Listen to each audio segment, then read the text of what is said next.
amigos on the beat, we'll be rolling shit.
Amigos on the beat, we'll be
Yeah, I was gonna let another song play, but fucking, I don't really have time to eat and then fucking let the thing play. All right, you guys get a rare one tonight. All right, I don't like eating on stream. This is a, you guys should honestly feel honored. Okay, I should. I don't even know what the correct emote would be for that. Guy eating sandwich emoji. Is that a thing? Hello, chat. Hello. Hold on. Let me take a bite. This is horrible. This is horrible. I wish I had something else. Terrible. Terrible sandwich. It's made me sad. It has made my day slightly worse. You know. I'm not happy. I'm not happy with it. I'm just not happy with it. So, I said I would do this stream. I was sitting there for a little bit and debating not doing it. But then I said, the Diesel in the video said to do it. So, I should do it, you know.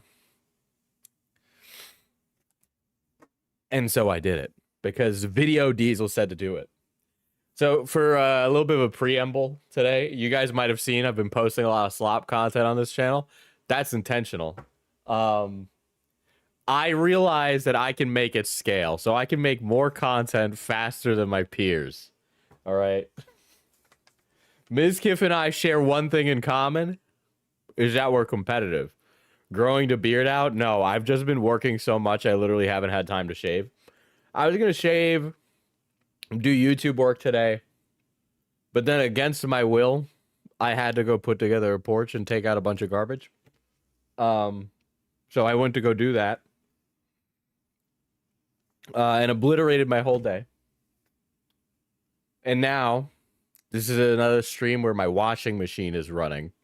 And it's right next to me making noise. And I have to resist the urge to take a hammer to it. A ball peen hammer to it, okay? But yeah, I don't want to be growing the beard out. I was actually intending to shave, you know? But I can't. I haven't had time. I haven't had time to do any of that. It's infuriating. I just showered too, you know. So we're running backwards. I need to start my day. But could you grow the beard out if I asked nicely? Not in a million years. Not even if you ask nicely.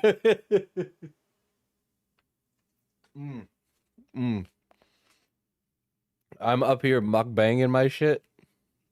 Straight chewing it. So, we all know why we're here today, okay? I don't think I need to give any more preamble than that. Emiru has declared war on ex-boyfriend Mizkif for being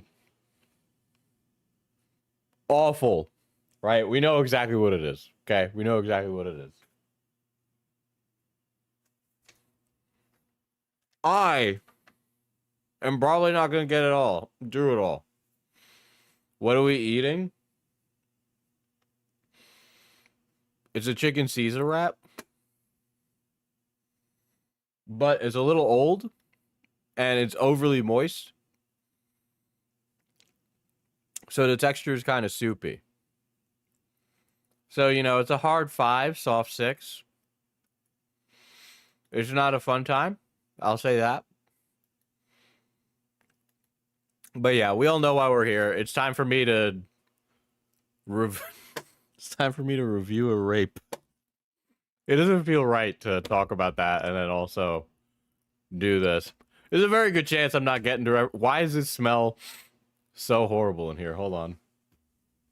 What the hell is that, dude? Holy shit.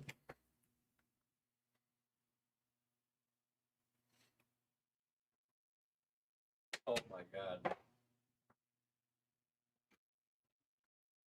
If I keep needing to live in this house, I'm gonna lose my mind, chat. It's a struggle lunch. It is a struggle lunch. Two, my plumbing is old. So sometimes I smell it, okay? So sometimes I smell the plumbing. Because there's so much water running right now. And so I'm experiencing that while experiencing this, while experiencing the smell of detergent. I'm zen. I'm zen. I'm zen. I'm so zen. I'm literally zen as fuck, okay? What is this? What am I clicking on? You are our intro. This is stolen valor right here. This is stolen valor.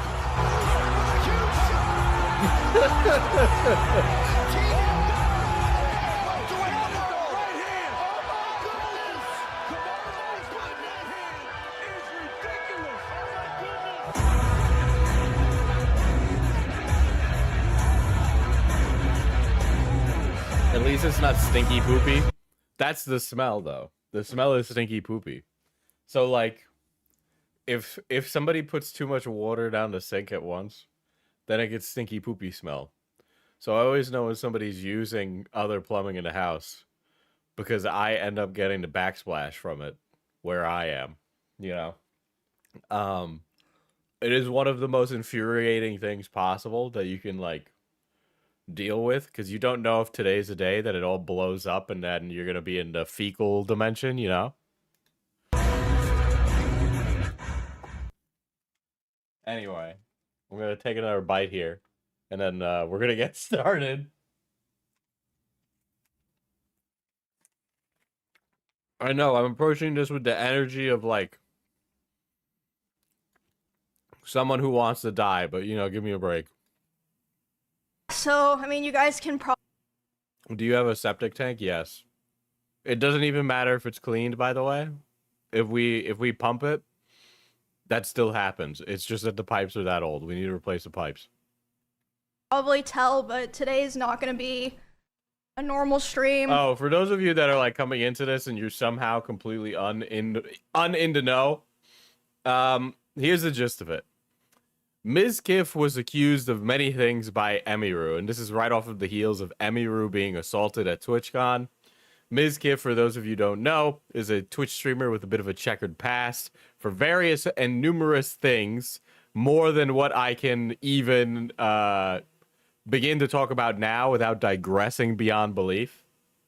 One of these include the crazy slick Adriana Lee cover-up situation, in which Maya Higa and Mizkif and many other people basically just tried to, in my opinion, cover it up. There's an ongoing court case about it, though Ms. Glazers will say that is not the case. But it is an ongoing situation. He's had it.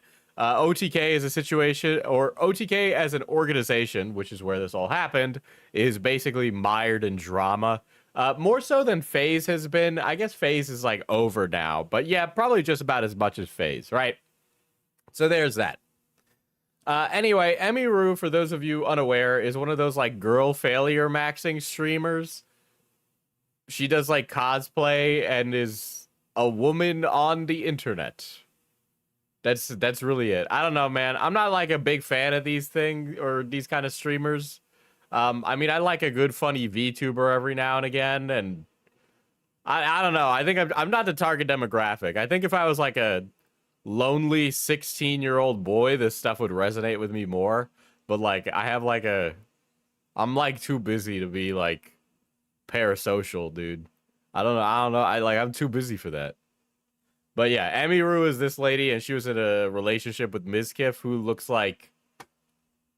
What does Mizkif look like? He looks like somebody like somebody made a Yakub demon, but like instead of giving them just the A10 eyes, they like sneezed and accidentally drew a big line over his eyebrows and made this gigantic unibrow. Not gonna, watch videos or play games or anything today. I kind of just have a bunch of stuff that I wanted to talk about, and then I'm probably just gonna go offline after.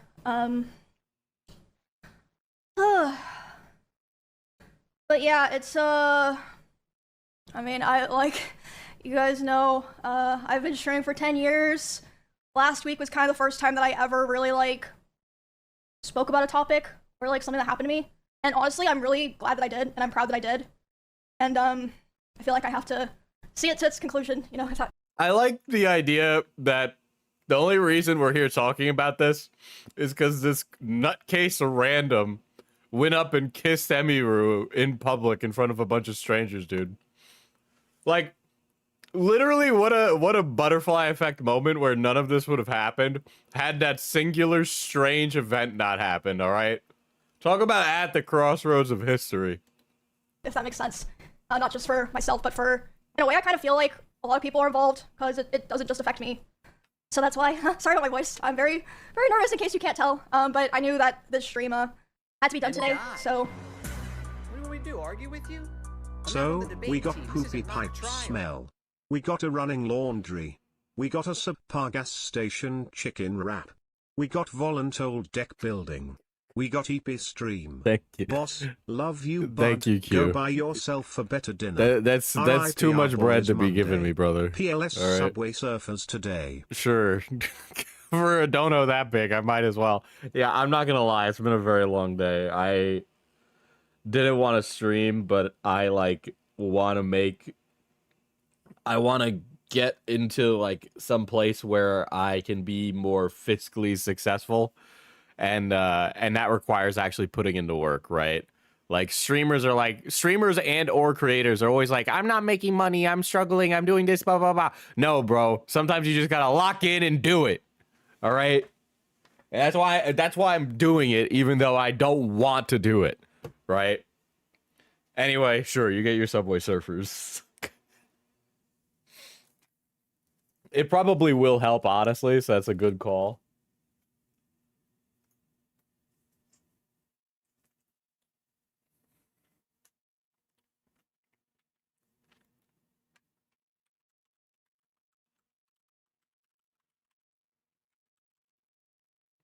Subway Surfers gameplay 10 hours. There we go. Dude, is it vertical? I need it like horizontal.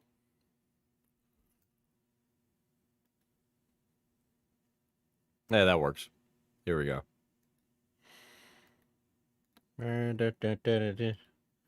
Why is there a jump ahead button with the YouTube Premium on this? Yeah, pretty much, yeah, so I guess, might as well get started. Not, stall too much or anything. I know there's a lot of people here who don't normally watch, and if you're wondering, yes, I do normally run 20-minute intros. And yes, my community at least claims that they like it. I think that they like it. I like playing songs for you guys, but anyway, yeah, anyway.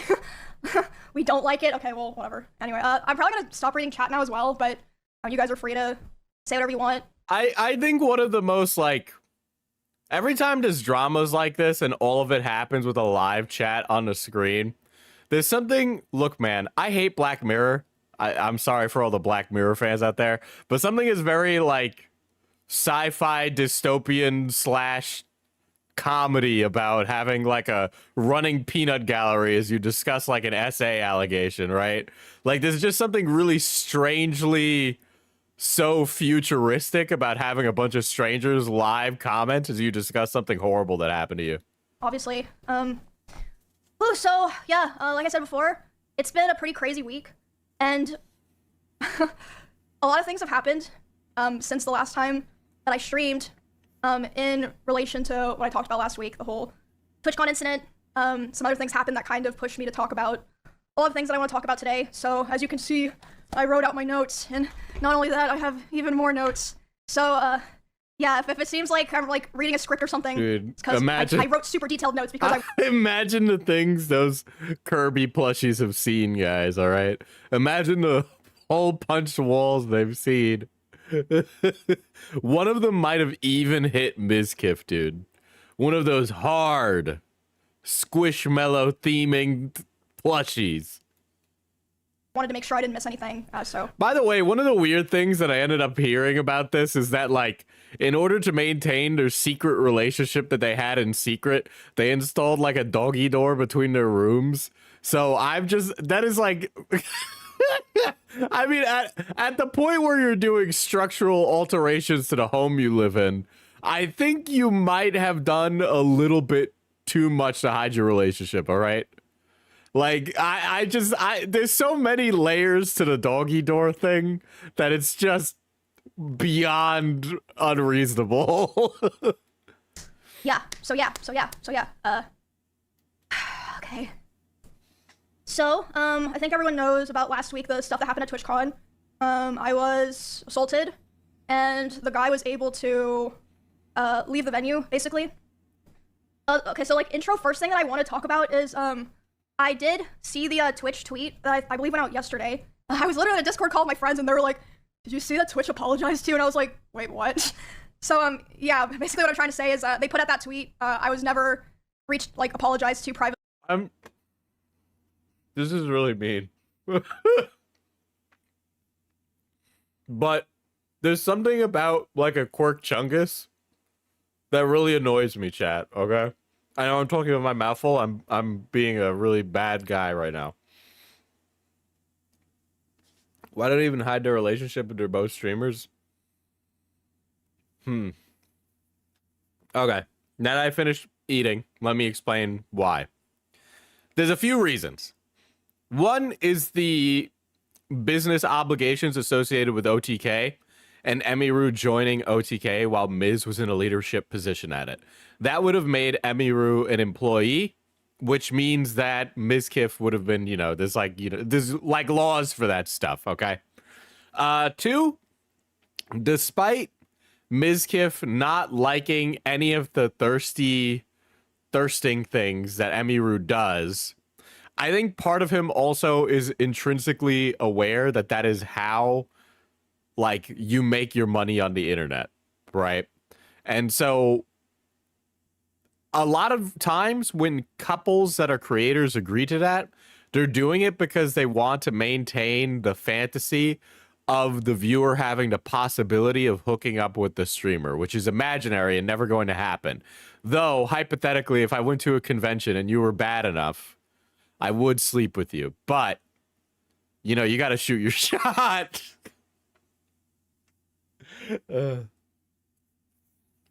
But yeah, I mean, it's definitely more of like the business related stuff with OTK. But I think even if they don't want to admit it, especially from Miz's perspective, Miz probably did it because he understands how the bread is made. But also, in the same breath, he doesn't like people making more bread than him because he's shallow and has the brain of a 12-year-old boy. Something 12-year-old boy theory still remains strong today. They put that out without consulting me or anything. I didn't know that they were gonna do that, so that was yeah. I mean, I'm glad that they're trying to take some level of accountability, but there's a lot of things that. But what I was gonna say earlier before I went on that unrelated tangent, Emiru, and I don't know how to quantify this in a more concrete way that doesn't make me sound like some weird esoteric fuckface. A Quirk Chungus person talks with a certain candor, of which Emiru has mastered, okay, like a regional accent, okay, and I can't like spell it other than like a Quirk Chungus kind of like curl, like the way she curls her mouth at the corner when she speaks is like very Quirk Chungus coded, and I don't like it. But that's also like an insane thing to say, and I am totally aware that it is completely ridiculous to say. They didn't mention in the tweet that I feel like should have been mentioned. But anyway, more stuff's been happening behind the scenes. So I want to say, like, that, I don't. It's like, have you seen? Look, if you watch TikTok enough, you've seen a Quirk Chungus in a TikTok. You know exactly the kind of body language I'm talking about, right? Like, I'm not crazy. I wish I had like this body language like on tap to be like, here's an example. But just believe me. last week, everything I said on my stream was accurate, obviously, except for one thing. I was wrong about one thing. I was going over the tweet that Twitch initially put out, where they're like, oh yeah, this thing happened to a high-profile creator. You know, police were on site. We're cooperating with law enforcement investigations. What I was wrong about was, they were not cooperating with law enforcement investigations. I found that out on Monday when I got a phone call from the San Diego police, and they were talking to me, and they basically said, hey, we can't really do anything right now because they apparently know the name of the guy, but they're not giving it to us until a warrant goes through. Which, if you know anything about that stuff, it usually takes a while. Even, you know, if it's expedited, which it was being expedited for me, but it still takes a lot of time. And they're like, yeah, they're refusing to give us the name, which, as far as I'm aware, is like a very common company thing, where they'll be, you know, they don't want to give out names of potential people involved in crimes because then, like, that person could maybe, like, sue them for giving their name to police. I don't know, something like that. That's what my lawyer said. But basically, they were, Twitch was trying to make sure that the guy that assaulted me didn't sue them, which meant that Self-infantilization seems like a big part of the whole small bean streamer hook. And I don't even know, okay, it's like, I mean, I guess you're like, I'm not gonna yuck somebody's yum if you want to like have a bed that's like covered in Kirby plushies and shit, you know, like I don't, like we all know a girl with she, they pronouns who got many squishmallows in her bed, and you gotta stare at them as you're giving her back shots, you know, and you gotta learn all their names, right? So it's just like, I can't yuck somebody's yum on that. Though I feel like there's like an upper limit when the amount of plushies you have reaches like a hoarding level of disaster. the police were not able We gotta stop. We gotta increase our vernacular chat. Small bean Quirk Chungus sad anime girl failure cringe accent type beat. That's actually how you activate a Gen Alpha sleeper agent. That's exactly why Charlie Kirk got shot. He said that exact phrase. to work. Yeah, they play support in every game, and they have a like a favorite Sanrio character. Granted, I also have a favorite Sanrio character, so I guess, you know, I am a Hello Kitty girl. On the case right away. So yeah, I got a call about that on, I believe it was Monday, from the San Diego police. They were like, yeah, we're working on the warrant, but like right now, that's like all we can really do, but like we're trying our best. Just like want to let you know, we're gonna keep you in the loop and everything. I was like, okay. I was very frustrated because I was like, damn, like I didn't know that on Saturday. I would have said that if I knew. And then I believe it was the next day. There was someone who, I don't know if they were a viewer or if they were just someone who like knew of the situation from social media. They contacted my manager, and they basically told her that at their place of work, someone came into their work who matched the description of the guy, and this person was saying like, oh, I'm, you know, traveling to Texas, and I caused like quite a stir at a TwitchCon, and this person like, you know, reached out to my manager, reached out to police, San Diego police interviewed them. But basically what I'm trying to say is because all this stuff was delayed, this guy was able to get really far away from San Diego, allegedly, and this whole time my manager was like, basically like begging Twitch, like, dude, like please give us his name, like we don't know who this person is, like for all we know he like lives around where Emmy and her roommates live, like I can't like help her if like I don't know who this person is, and they were refusing to do it. But after that tip from the person who said that the guy came into their workplace and was talking to him, my manager demanded the info from Twitch, so they did end up giving it to police, but not my manager, as far as I know. She still doesn't. Yeah, so the investigation's still going on, but it's like been a huge mess because of all of the delays and like refusal to work with the police. I don't really know. I don't think I can give a really, because on one hand, I do not want to normalize companies giving over your information to law enforcement, right? In this circumstance, I could see it, but this feels like one of those things where if I give them an inch, they'll take a mile, right? Like today, it's like, oh, the Mr. Handsy touching women at Twitch is day 1, and then like day 10, they're like reading through all of your fucking Twitter DMs to come arrest you for wrong speak, right? So I don't know what I'll just say, you know what? I hope the guy gets arrested. It definitely is outrageous, and hopefully that war goes through. Yeah, it's ongoing. I can't like say too much about it. Like all this that I'm saying, obviously I like ran by my lawyer and stuff. And I do want you guys to know that Melissa has been making sure that, you know, me and my roommates, who are obviously other pretty well-known girl streamers, that we have been safe here, paying for like security stuff, making sure we're protected. Again, my manager's been taking care of that all her own. Twitch did not offer anything like that. Yeah, that's where it is right now, pretty much.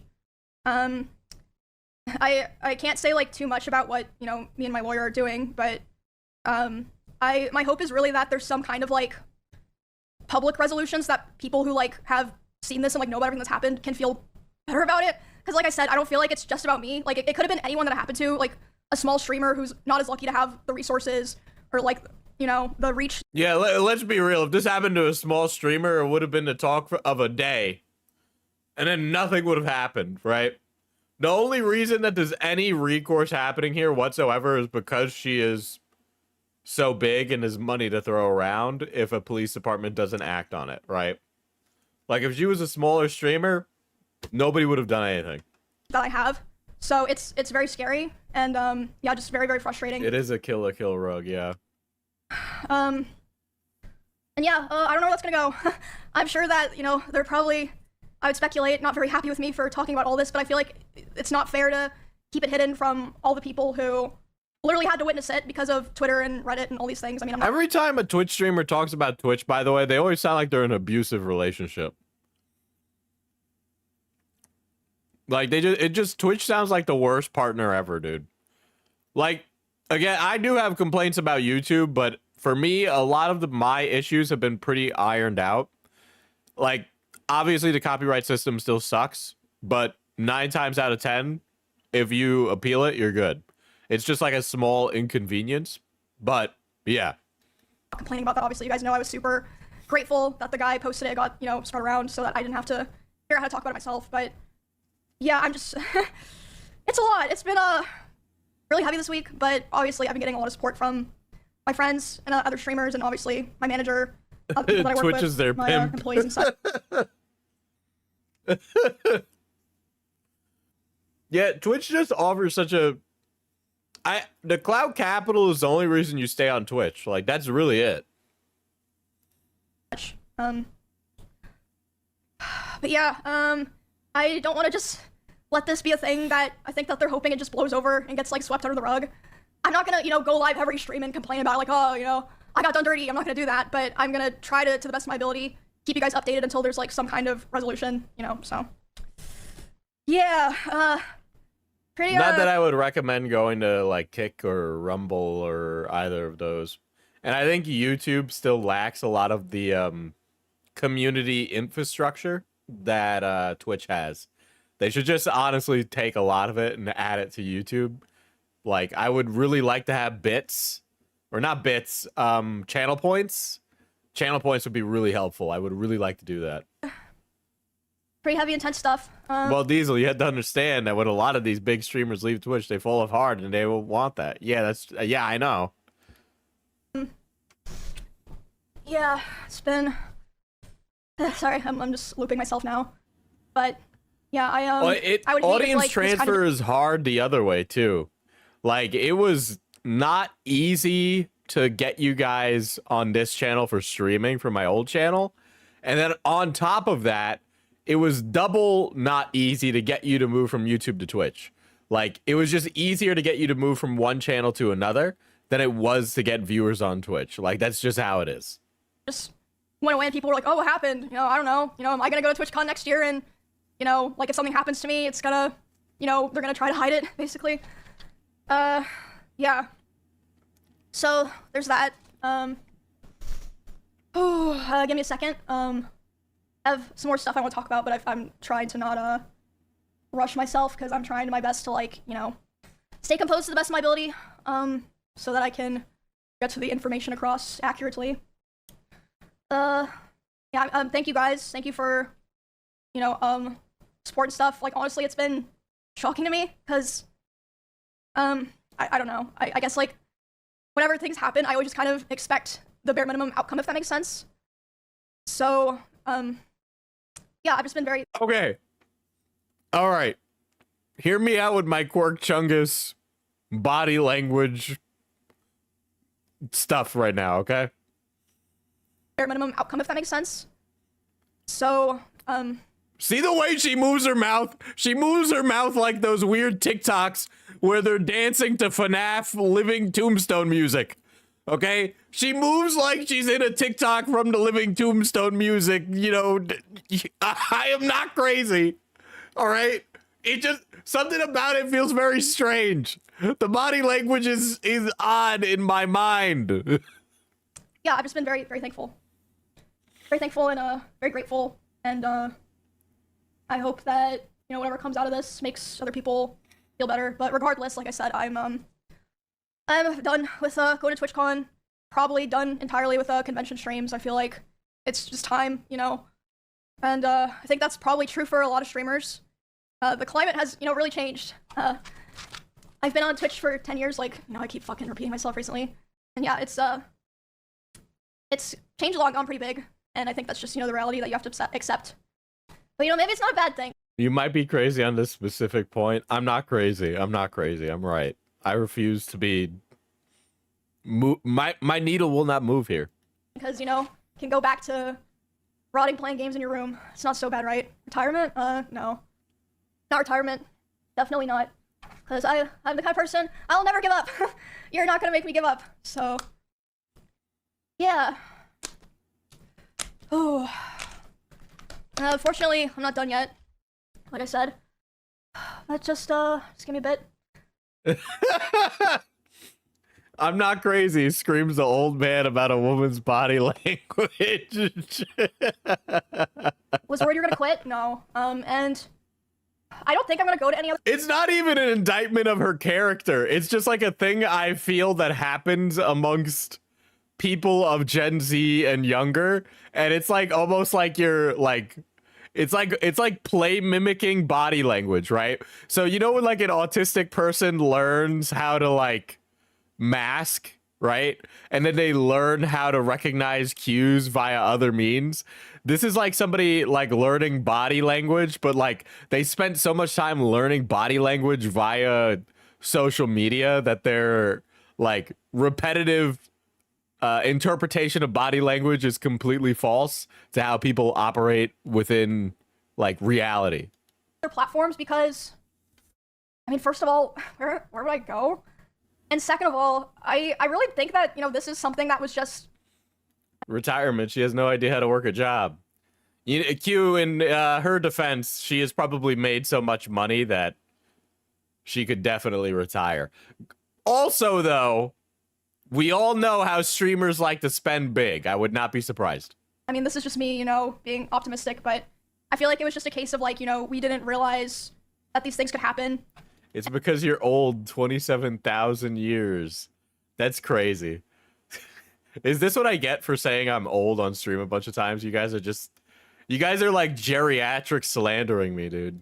And we obviously don't want them to happen, and like, you know, things will be better. And I mean, I'm not gonna leave you guys because of, you know, something that someone else did. I mean, yeah, there's like other places that, you know, I upload content, but Twitch is like really my home. That's why through all of this, I feel like most people— I still don't understand how any woman ever falls in love with Mizkif. Look at the dude. I mean, I think he's ugly, but I'm sure other people might feel he's beautiful. I'm sure his audience would say that he's the hottest thing ever, but like, who Megalol gives a shit? You know, I didn't Maybe he's got like a really banger up first impression personality. You know, maybe he's like one of those dudes that does really good on the interview, but he's not good when he gets the job. tweet, but like it was probably like 10% of what I needed to say. A lot of people make a YouTube video. That's why I've chosen to do all of this live and like raw, because it's just what I'm most comfortable with and what I've always done. So I don't know how to tell people this more frequently, but you should develop your skills in other forms of content, so that way you could perform different things and that you're not locked into doing something like forever and also performing at a less than optimal means when you're having to address something. I think that addressing things live should just not happen, period. It's just bad. It's not good. It's not a good look. It's not, just don't do it, right? Like, hone your skills for video creation then. oh yeah, oh sorry, my No, there's a video, there's this guy, he's like a young guy, his name's like Taco Balls, right? Like Tako Balls. And he did a video on the performative male. And he was talking about how all men post-pandemic got like an elo bump. So dudes that were like fucking horrible degenerates got brought up to bronze tier, and everybody got brought up a tier in terms of guy, because the standards needed to get lower or else nobody was going to be meeting each other. like emotional was so ugly. Yeah. Diesel's advice: go to Colleen Ballinger route, make a song and a video. To be honest, I am so on board for somebody else making a song out of their entire cancellation. What we need more unabashed confidence and insanity like that. They don't make them like they used to. I don't know, it's just crazy. I just never thought things like this would happen, or I'd ever be doing a stream like this. It just feels very strange because it's just very out of my element. I've never really, like, for the most part, commented on drama or like. Mizkif is attractive in an I can fix him sort of way. He's a pet project for women who think they have more emotional intelligence than they really do. That's a really crazy chat, I'm not gonna lie.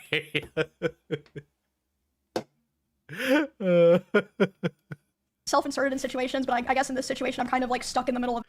Diesel, imagine Line Maker coming back with a banger music video. But against my will. So it's like if I don't do it, who else is gonna do it? When I see stuff like this, I always think streamers need to work retail hell jobs just on the OTK stuff alone. I literally cannot disagree. I cannot disagree. It's gonna take a second. Sorry. I disagree. I thought I could fix Grace Thorpe, and now I know I could have fixed Mizkif. Sorry, I said that like 4 times, but this is it's a lot. I hate drama streams. Me too, man. Bro, like Lion Maker and Austin Jones should go laugh. You know that meme from The Boys where we get like who's like a recent pedo in drama content? Who's like a recent pedo?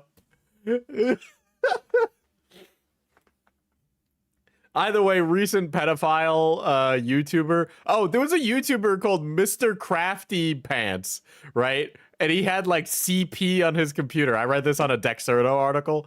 Mr. Crafty Pants, whose name is literally Mr. CP, by the way. He got exposed as being like a pedo, which duh, but like I'm just picturing that, and then it's like the deep turns around and it's Lion Maker.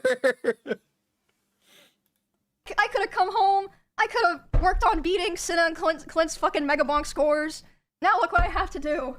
So fucking. Dude, I can't even imagine having like the job of just playing video games for 8 hours a day, and then you make more money than I made an entire month.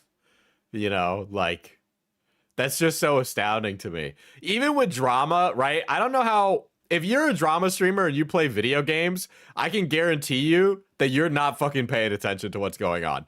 I literally could not do that.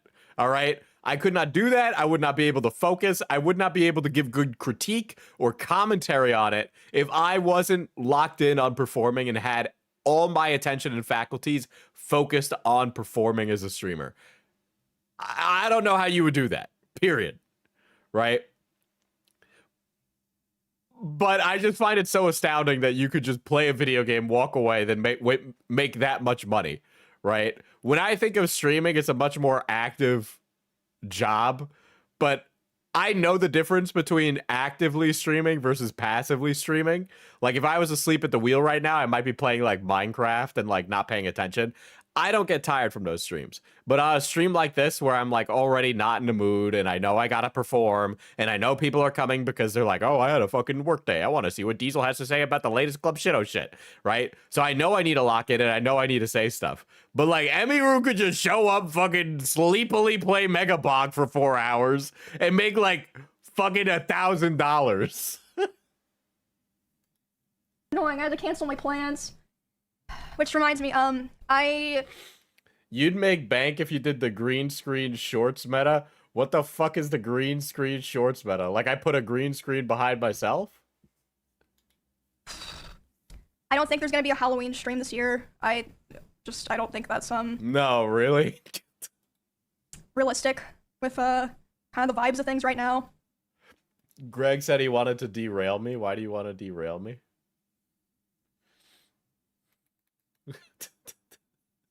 Then die. What do we do, argue with you? As Now the that debate certified seems race to not guy, trial. in repeating this message, as horrible as it sounds, Emiru is cursed with being an Asian cosplayer on the internet. It's creep central in her community, literally a subreddit called Emiru Hot. Axis, you don't need to be the race guy if you don't want to be the race guy. Your blackness does not mean you need to be the race guy.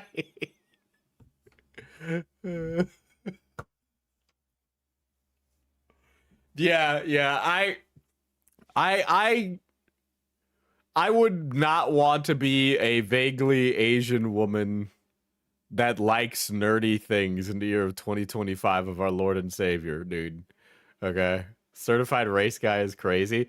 Maybe he likes cars, guys. Maybe he's a big car guy. Maybe he likes F1. You know, you never know. Maybe that's the kind of race we're talking about. But I mean, everyone gonna be mad at me if Shout out to Race Theory Twitter. I do, like, you know, like a Halloween in November thing. Or, I mean, there's always next year, right? I mean, yeah, I mean, things happen outside your control.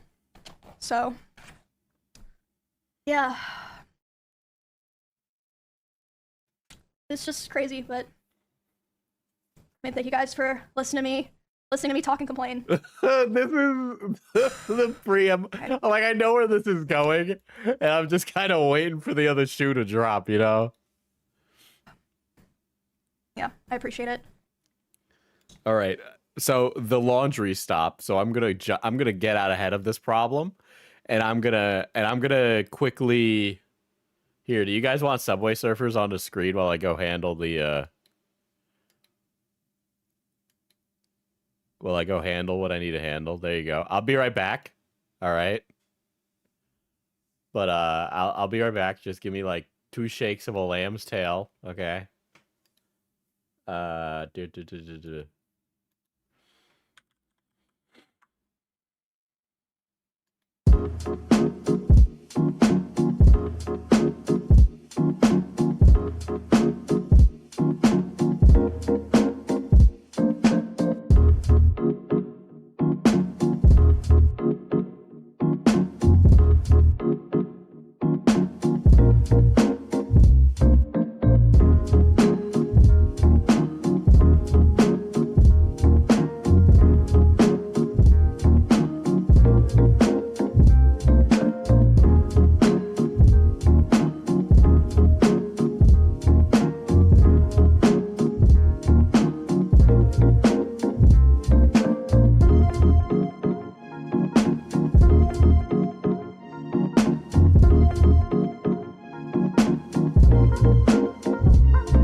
doing a second load of laundry, ladies and gentlemen. We're doing a second load of laundry.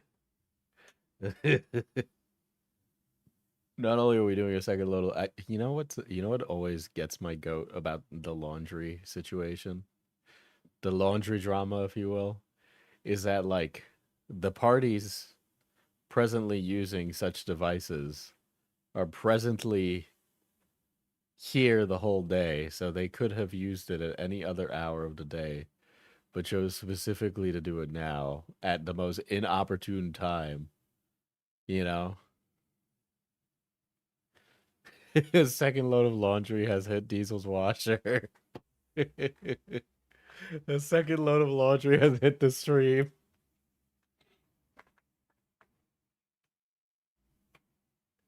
Dude, they hit the OBS. They hit the OBS. Zen, zen, zen. Peace in my mind, peace in my heart. I'm one. I'm one. Gosh. There. So, the next thing, at the end of my last stream, I said that when I got home, I would be talking about some other things that I really did not want to talk about. But I feel like those things, developing independently of their own from the TwitchCon incident, have gone to a point where I kind of feel like I have no choice. So... I'm really not surprised that the chickens came home to roost on this one, dude. When the stuff with Crazy Slick happened and then everybody was like, we still have nukes on each other, we're just all shutting up. Was that not like the most suspicious shit ever? I've already seen a lot of people speculating about what I'm going to be talking about, and some people have been right, but... How do you think people hold their blackmail on each other? Do they have like a folder with like names and dates, or do they just like freeball it in their like Photos app on their iPhone? Even for the people who were right, they were only like 5 to 10% right. I don't think I've seen a single person online. ACC behavior. I mean, yeah, definitely. It's like if I kept like dirt on other drama streamers. Like if there's ever like a beef, I always have to like go out and look for stuff on people. Not like I don't actively like preemptively collect dirt on someone and then have it for when the time comes. I got like too much stuff going on to be like, oh, let me screenshot the time this guy said the N-word. I'll save it forever until he's decided to not be my friend anymore. Who knew or understood the severity of what I want to talk about today. And I want everyone to be aware that I've been handling the situation very seriously, and I've spent a lot of time thinking this over. And not only that, I've been in contact with a lawyer. I had them review everything that I don't even remember the stuff I should be mad about. Honestly, yeah, that's true. I need to keep comprehensive handwritten notes on my day-to-day job, you know, in life. Otherwise, I just don't remember. planning to say today. So you're not plotting on Falgi? I mean, not right now, no. Because I wanted to make sure that if I was going to do this, The thing is, anything bad I could say about Falgi, he could like do it back to me like tenfold anyway. That's like if I tried to like expose Kristen Ark for like saying the N-word or something. It's like we all know he said it. Like, did you really need to come out and say it? Like, I'm going to do it right. Yeah, I keep a journal on like stuff I've done in the day or like interactions I've had with people or like weird things that happen. Just like a journal about stuff that happened that day. I do it like every day. And it like not for like the sake of drama, but for the sake that I want my memory to be better. To be honest, chat, I think I got ADHD, but you know what? We're not even going to address that because I'm not going to be neurodivergent like you people. I'm going to say that I'm neurotypical if it kills me. Because it's so serious. And, I feel like it's gonna change things forever. And Yeah, I find blackmail So- like that an indictment of one's morals. Not just because blackmail is bad, but because also you didn't care about the wrongdoing until you could benefit from it. Yeah.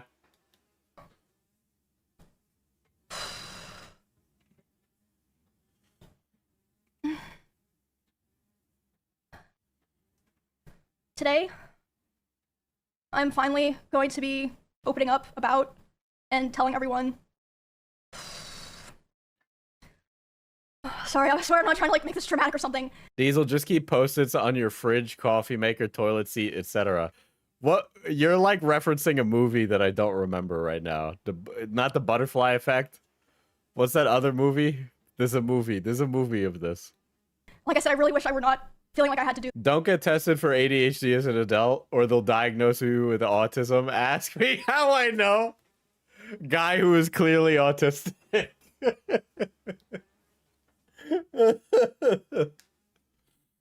This. Just give me some time. I'm gonna be doing a lot of I guess you could say like fourth wall breaking in a way, and talking about things that I thought would always Yeah, memento. Thank you. be personal, and just, you know, I would just carry them myself.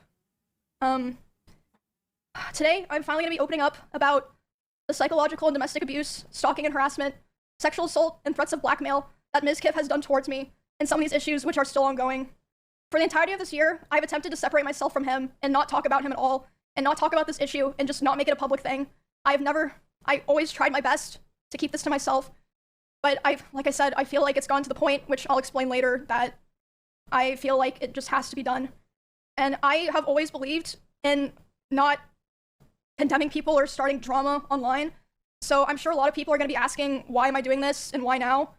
And I would like to explain that before I get started so that people understand. Domestic abuse review.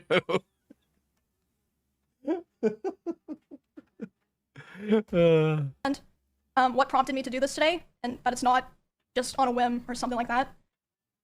Okay, so like I said, I took a lot of notes, so forgive me if I just end up reading off my notes.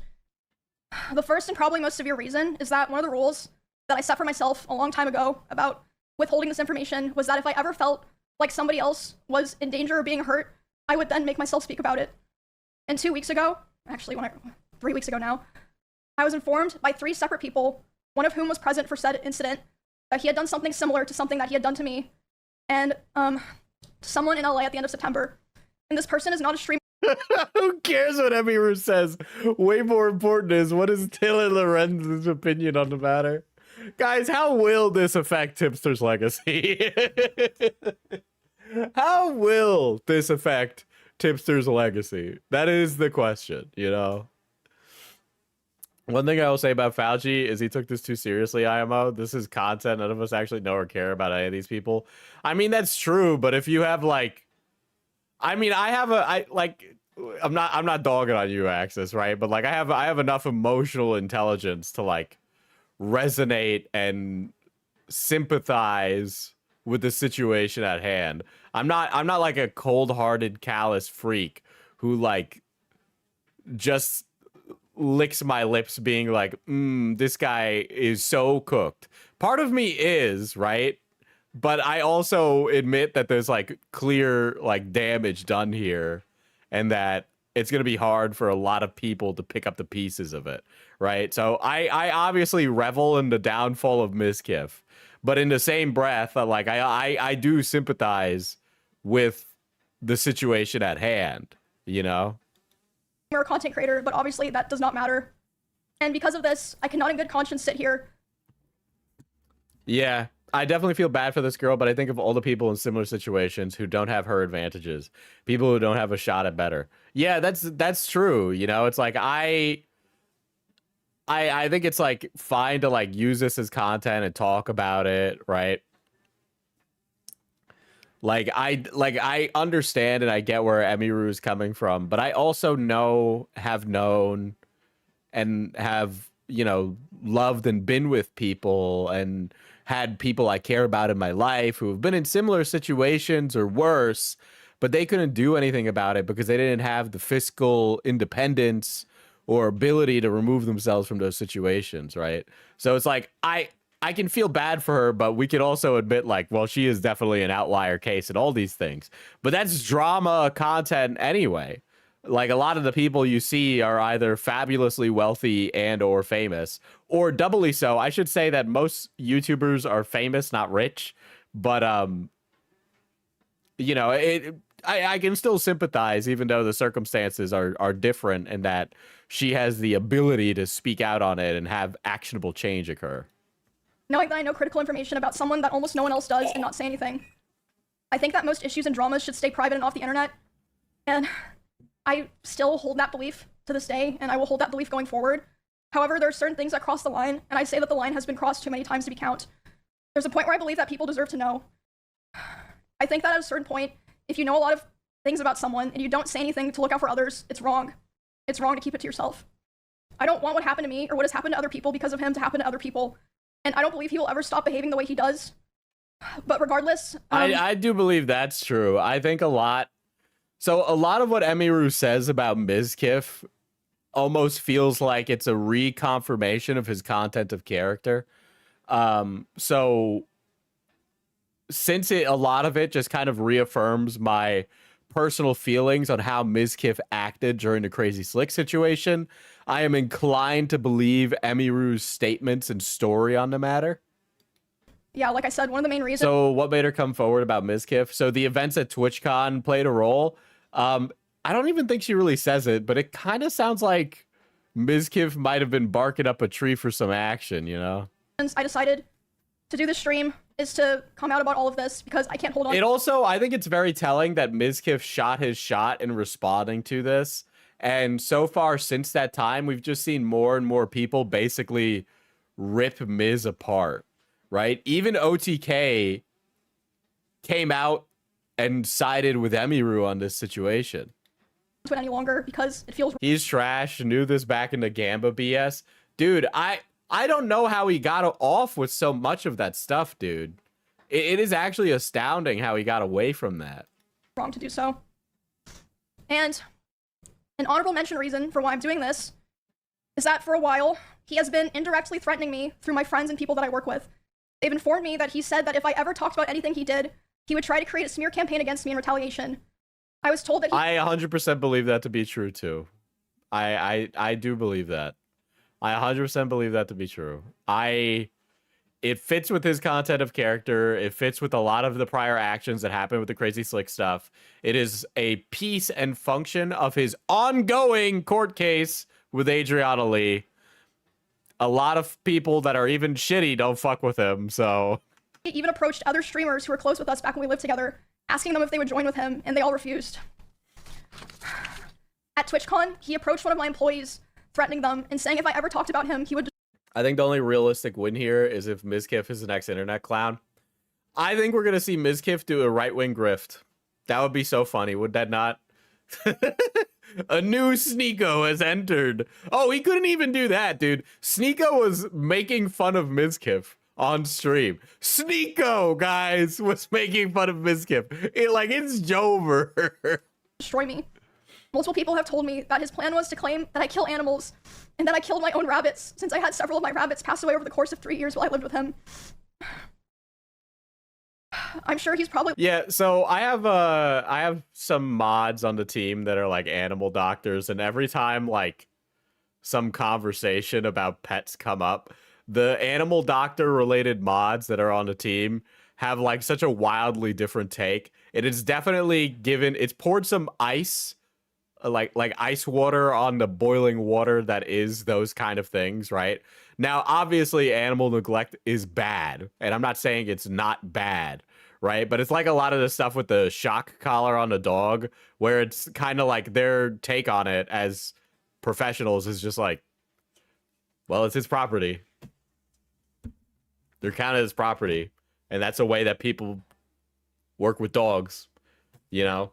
And so while you could have like a personal like moral hang up, I just found it really interesting to get that take from people who work in that field and deal with those things professionally, because they have a completely different understanding and take from those things, right? Who's to say he didn't kill the rabbits? Yeah, he could have killed them with the loud noises or anything. Rabbits are really sensitive to a lot of that stuff. Listening now, and it's probably going to come as quite a shock to him that this information made its way back to me and that I've known for months. But if you try to threaten me to stay quiet, especially using my poor dead animals, I'm not going to stay quiet. Okay. So now that I've explained all the reasons why this took so long and why I made the decision to do this stream, I have a few more things I would like to get out of the way before I start talking about all of this. The way that I'm going to do this today is I'm going to run through everything from the beginning to the end to try to get across the story as. But yeah, I mean, forever as bad as like I think rabbits are adorable, right? I think rabbits are very like amazing creatures. I would not eat one. I obviously have weird moral standards because I clearly eat meat.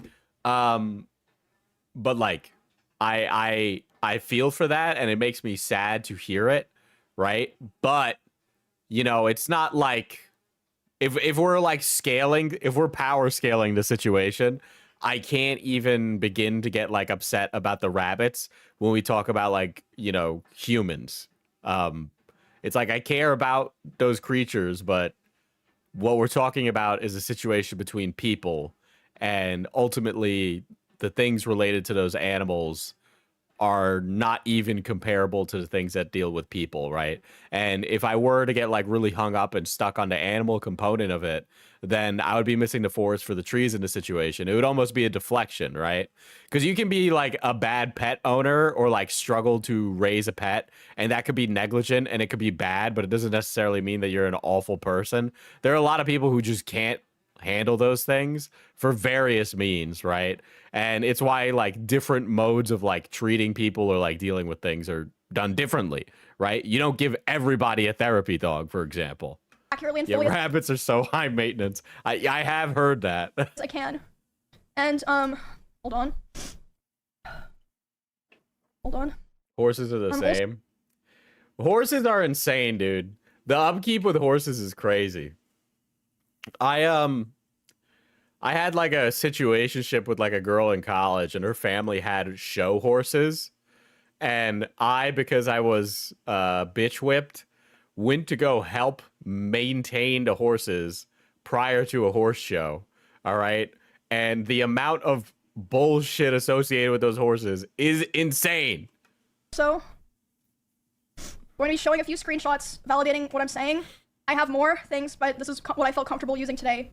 And I will be running through those later. Another thing that I'd like to mention before I start is that during my statement, I'm going to be mentioning directly the names of about half a dozen other creators who were present for certain things. And I want to say that none of these people did anything wrong. I'm just saying that they were there, and I've asked all of them permission. They all said that it was fine to include their names, but I know this won't stop everyone, but I ask... Bruh, since Uma Musume, I love horses. I'm actually really interested in real life horses now.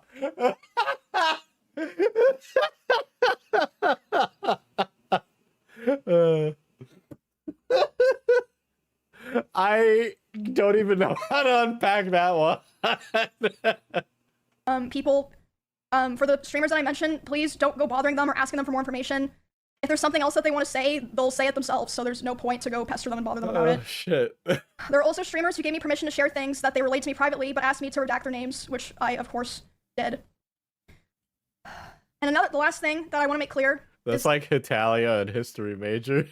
that not every person that I interact with or that I'm friends with knew the extent of all of these things, and in fact, most of them didn't, and some of them didn't even know anything at all. I tried to keep things private with my close friends, but if anyone during the past year ever approached me asking questions, I didn't lie and I told them the truth. But yeah, I don't want there to be some kind of witch hunt like, oh, you know. Stop, I'm serious. The history of racehorses is actually interesting. I'm not dogging on you for it, but like the pipeline there is just so like wacky. No. You knew, and a lot of people, didn't know everything or didn't know anything. Okay. I think that's all that I have to get out of the way to start.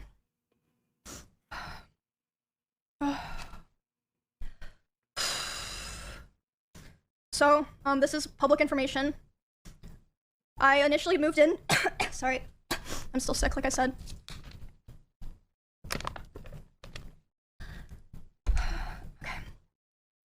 this is all public, obviously this part. I moved in with him, I believe it was the end of 2021, because he offered. So, okay, I have. Let me talk about a little bit of game theory here, yes? Let us talk about that, yes? Okay, so I believe that there were many relationships that started during the pandemic, yeah? And these relationships were brought on by a impossibility to socialize within public spaces, yeah? And many of those relationships, because they were online and because they started during a time where people could not move on and find someone else, that they stayed in these relationships for longer than they needed to, yeah? So I think that the pandemic might have caused many people to stay together when they should have broken up because they were not able to see that they were more incompatible if they were to go elsewhere and see other people. So I think that the pandemic is actually partially responsible for these actions. Who knew that a strange soup in China would lead to such coarse repercussions? Diesel, please, not the voice. Why do you talk like Rick Toppin? Is that not one of my top voices? Guys, you have no idea. I saw a VTuber. What is it? The snake lady, Vexora. She's playing like a character in a gacha game. And I want to be a character in a gacha game so bad. All right? I want to voice somebody's character so bad. I was living alone at the time, and I was having stalker issues in Kansas, and I mean, you guys know like all the stuff that happened there. I ended up joining the org and everything. We did a lot of streams together, and I mean, a lot of people already know Diesel's going Sigmund Freud mode. Well, you know, that Sigmund Freud guy, he's gonna come up again, okay? First you mock me for my interest in racehorses, then you mock my accent. You're German too? Jeez. this, but I'm just gonna come out and say it. We started dating. We were in a relationship starting January 2022. After I joined OT. No, let me really you. You know, I've met a lot of guys, and this Mizkif guy, you know, Mizkif, he watched Pokemon with Emiru. He's like, it reminds me of my childhood. You have thighs like my mother. Okay. I'm not planning to go into too much Diesel, let's make Drama Tuber Gacha Game Cookie Clicker or Clash of Drama Tuber Royale. detail about the start of the relationship because it honestly doesn't really matter at this point. It's irrelevant now. The only things that really matter that you guys need to know for the story are that it was, one, an extremely private relationship. It was even hidden from friends and people in the org, but I mean, obviously people all eventually figured it out. They're not fucking stupid. And second, it was an extremely codependent relationship, which it's not the issue, but let's just, you know, making that clear for details. He initially portrayed himself to me as someone who was very nice to girls and wanted to help me feel safe from stalking. Mizkif is a performative male? That's crazy, dude. Yeah, I can't believe it, man. He said that he read fucking Jane Austen's Little Woman. We thought he was like one of the guys, but it turns out he was just faking it for Reddit karma.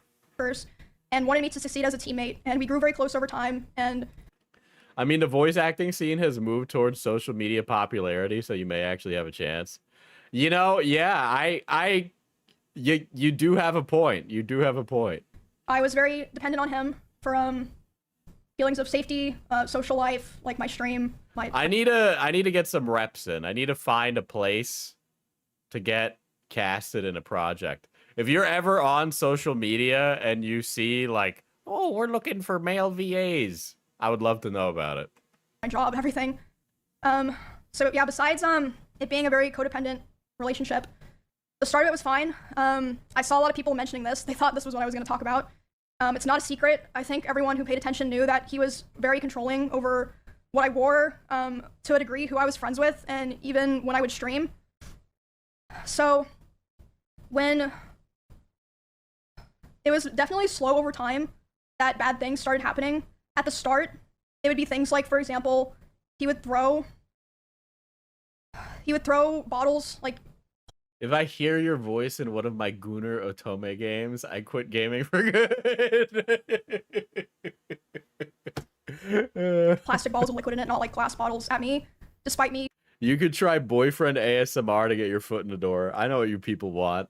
I know. I said I was gonna do that, right? But I feel like that like I need to do the melon before I do that. Hal has suggested that I do an ASMR collab with her. Telling him like I didn't like it and it scared me and I bruise very easily. He would throw his phone at me. I would tell him, you know, it scared me, I don't like it. And one time it even hit me in the. I sent you a derailed DM. It almost worked on me, but I swear I'm locked in, you know.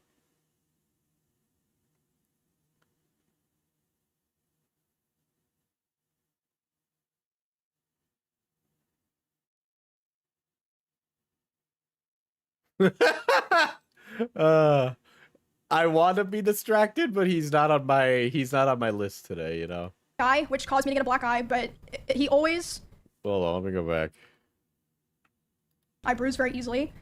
He would throw his phone at me. I would tell him, you know, it scared me, I don't like it. And one time it even hit me in the eye, which caused me to get a black eye, but he always. Okay, so the phone hit her in the eye one time and it caused her to get a black eye. You know, was like, oh, it's an accident, and I was like, oh yeah, it's an accident. Like, you know, of course I'm not gonna think that, you know, he's. Yeah, I just.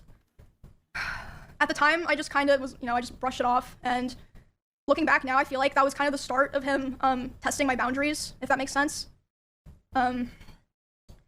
So that was already kind of starting to show signs within the first 6 months of me and him being close, and then again, a very public situation. The end of 2022, the cover-up allegations happened. I mean, yeah, like I said, all that's public. You can find all that, see like what I said during that, everything. After that happened, his behavior started getting a lot worse, which, I mean, I suppose it makes sense. You know, he was very stressed. A lot of stuff was happening, but the bad behavior was ramping up, and I feel like it's so apparent if, like, you know, you go back and watch anything from that time. I tried so hard to help him and be there for him because I really believed in him, and I wanted him to, you know, get better and get back on his feet and oh, brother. Be the person that, you know, I always believed that he was. Oh, brother. That's rough. That's rough, dude. Man, if you're like the partner of like a currently being canceled creator, I don't even know what you do in that situation, especially if you're also a creator. There's like no navigating that for you in a way that isn't going to like cause stress in the relationship. Like I can't even see, because it's so outside the bounds of like relationship arguing and negotiation that it's just so I don't wish that trial on anybody, you know? But that unfortunately did not really happen. Worst domestic abuse review I've seen in a while.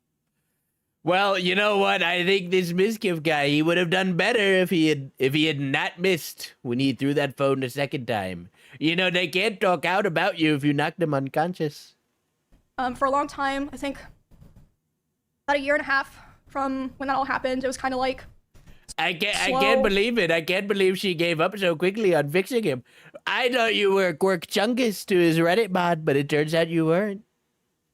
Slow things getting worse, but I mean, honestly, I'm not even gonna bother going into the details of all of that because there's just too much. How do you even address that in therapy? I think you probably would need like a specialist. You need somebody who's like a specialist in content creaters. We got those now, right? Like those exist. It's honestly kind of not really relevant to the rest of what I'm saying because the rest of what I want to say is a lot worse. There was a point where things really took a turn for the worst. Like it felt like, you know, like a very delicate branch just kind of snapped. So, and again, a lot of people are like vaguely aware of this, but I'll explain it for people who aren't, you know, chronically tapped into all that stuff. So for a long time after the like cover-up allegations happened and he was like starting to kind of struggle on his stream, he never wanted to stream at the same time as me. Like we really avoided it. And to me at the time it made sense because, you know, I was like, well, of course, like, you know, we share a lot of community members. If we're live at separate Let's do a poll. Is Alex worse for wanting to do it but not doing it, or is Mizkif for doing it with a phone but actually doing it? This is like the no games, unlimited bacon, and no bacon, or no bacon, unlimited games. Like, that's the kind of question you're asking here. All right, you're like, we should poll the audience on hey, what the fuck? Who did it better? Hold on, who did it better? I'm Alex. We'll just find out which one of them is better at it, okay? Times we're both gonna perform better. You know, it makes sense. But yeah, we were never really live. Tobuscus's dead body could be hid under those stuffed animals, so we would never know. So I looked at the White House's Twitter account on X, the Everything app, and calling it Twitter and X in the same sentence is my favorite thing ever, by the way. No, Mizkif's had some funny clips. Okay, but I was on Twitter, and the president of the United States, Donald J. Trump, from the White House Twitter account, had posted a AI-generated image of Donald Trump as Master Chief. And he said, like, power to the Blair, power to the Blairs, power to the Blairs. Because Halo is coming to PlayStation now. And underneath the post was a post from Tobuscus with 9 likes. And Tobuscus was posting an edit of Diamond Sword. He was still reliving the Diamond Sword shit in the replies of the President of the United States. Tobuscus is still doing that. He's doing Nugget in the Biscuit, but as a right-wing reply guy. Same thing at the same time. And it had 9 likes. Nobody cared. Long time, with the exception of like things like events or sponsors or like, you know, just special things. For a very long time. And a lot of you guys probably noticed that I would only usually stream on Tuesdays, Thursdays, and Saturdays. That was what does better even mean in this context? You know, it means whatever you think it means. Because of him.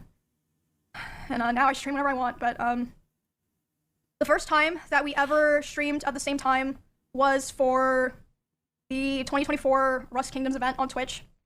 We were sharing drops, so it was the first time in a very long time that we were both going to be live at the same time doing the same thing, basically. I know you're probably like, what the fuck's that to do with anything? But it'll make sense in a bit. So I'm live, he's live, we're both streaming. Trump hums Nugget in a Biscuit as he hovers his hand over the nuke everything button. Nugget. Hold on, I'm trying to do it. Nugget, biscuit, nugget in a biscuit, nugget, biscuit, nugget in a biscuit. I can swing my sword, my dad.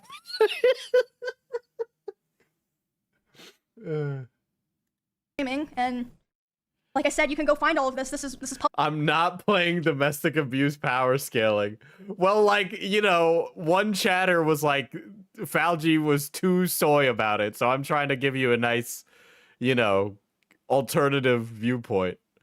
I can't help but notice that there will be power scaling conversations associated with this, whether or not I engage in them or not, you know? public. There are clips of this. We're both streaming the Rust event, and I thought it was going really well. I thought everyone was having fun.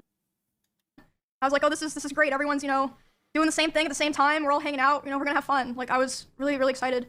And then I start seeing in my chat people start saying unofficial Miz raid, and I'm like, what does that mean? And then I check my Discord messages, and he's messaging me. He's saying like, red on Shinigami eyes yet? Me? Probably. you know, I'm gonna kill myself. I waited, or I'm gonna KMS. I waited so long for this, etc. SA tier list stream win. Okay, I haven't lost my mind that much. And basically he was upset because I had higher viewership than him. That's it. No, my girl is successful in making money, and if we spend the rest of our lives together, we'll be fabulously wealthy and famous. No, how could she also have a successful career? No. Mizkif with his 2-incher, dude. Holy shit. Literally it. I had higher viewership than him. And like I said, this is during an event, so there were drops. Like, everyone knows when there's drops, like, it's not even fucking real, but yeah, he starts messaging me, he's really upset. I tried to tell him, I was like, bro, you should come back and play. Everyone's having fun. Everyone's like wondering where you are. But yeah, he ended his stream. And then I'm still True, that would be plagiarism of URR. live, you know, trying to act like nothing's wrong. And in that house, Top 10 domestic abuse reviews from Watch Mojo.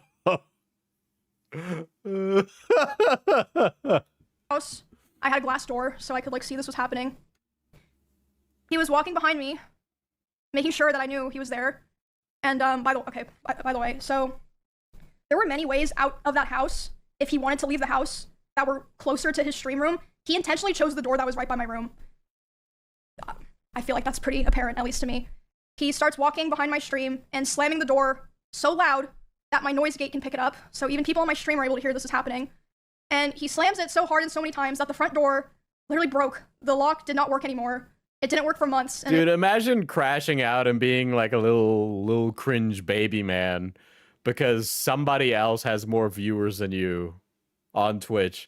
Like, either get more entertaining, produce more content, or do something else. Like, yeah, I could get mad that like other streamers in my niche do more numbers than me. Sure, I could get mad about that. That's not gonna solve anything if I get upset about it. Like, well, what is that gonna do if I just break something because I'm mad that other people are doing numbers while I'm not? Literally nothing. I'll achieve nothing. Like, you're literally just cutting off your nose to spite your face by doing that. Like, what? it would just make this horrible sound that I would have to hear like every fucking day. But anyway, so I hear him back there doing this, and I'm like, what the fuck is going on? So I tell my stream, I'm like, hey, guys, I'll be right back. I get up and I go talk to him. I'm like, hey, what's going on? And he's like, like I said at the beginning of the stream where I was like, I don't really want to go live today. I'm kind of fucking not in a mood, right? But it's like, you either lock the fuck in or you just get the fuck out. Like, I don't know what to tell you, dude. Like, I understand yada yada, pull yourself up by your bootstraps, but like, you're already successful, right? And you're like trying to like tier list your success against somebody that you should supposedly be romantically appreciative of and supportive of. Like, if I had like some alt baddie on twitter.com that showed whole, but like, you know, when she gets plugged up, it's with my penis. Like, who gives a fuck? Like, I won. Fuck you. Also, it's not a competition. What are you, 12? Something that grand theory of everything that everybody is 12 now remains to be true. Mizkif is definitely just showing that, okay? Like, that's literally what it is. Like, literally, what are you, 12? Like, that's it. like, I hate all you guys. Like, all you guys do is just take from me. And like, I'm just done. Like, I'm just done. And I was like, this is like... Dude could have been Sephiroth posting and we never saw it. So sad.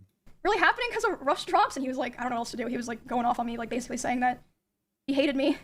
And I was like, well, I don't know what to do now. And he was like, go finish your stream so that people don't know anything's wrong. And I stop in the bathroom outside my stream room. And I'm like, you know, checking my makeup, trying to make sure people can't tell that I was like crying. And I'm only in there for like 30 seconds. And he comes and like looms in the doorway. He's like, what are you doing? And I'm like, oh, I'm just checking my makeup. So I go back and I stream for a couple hours, to finish the stream, do my best, to just like, you know, carry on the show basically. And yeah, after that. You're talking about plugging up alt Twitter baddies on main again. +2. You're like a Latin Northern Lion with hair for now. Guys, I'm picturing Latin Northern Lion. I'm picturing like Northern Lion in the chair. He's like locked in on Balatro, and then he just turns into Pitbull, and you hear the words "Dale" like appear on screen. Like I said, was when things started to get really fucking bad. Northern Lion turns into Pitbull. It's like burr, burr, burr, burr, burr, burr, burr, burr.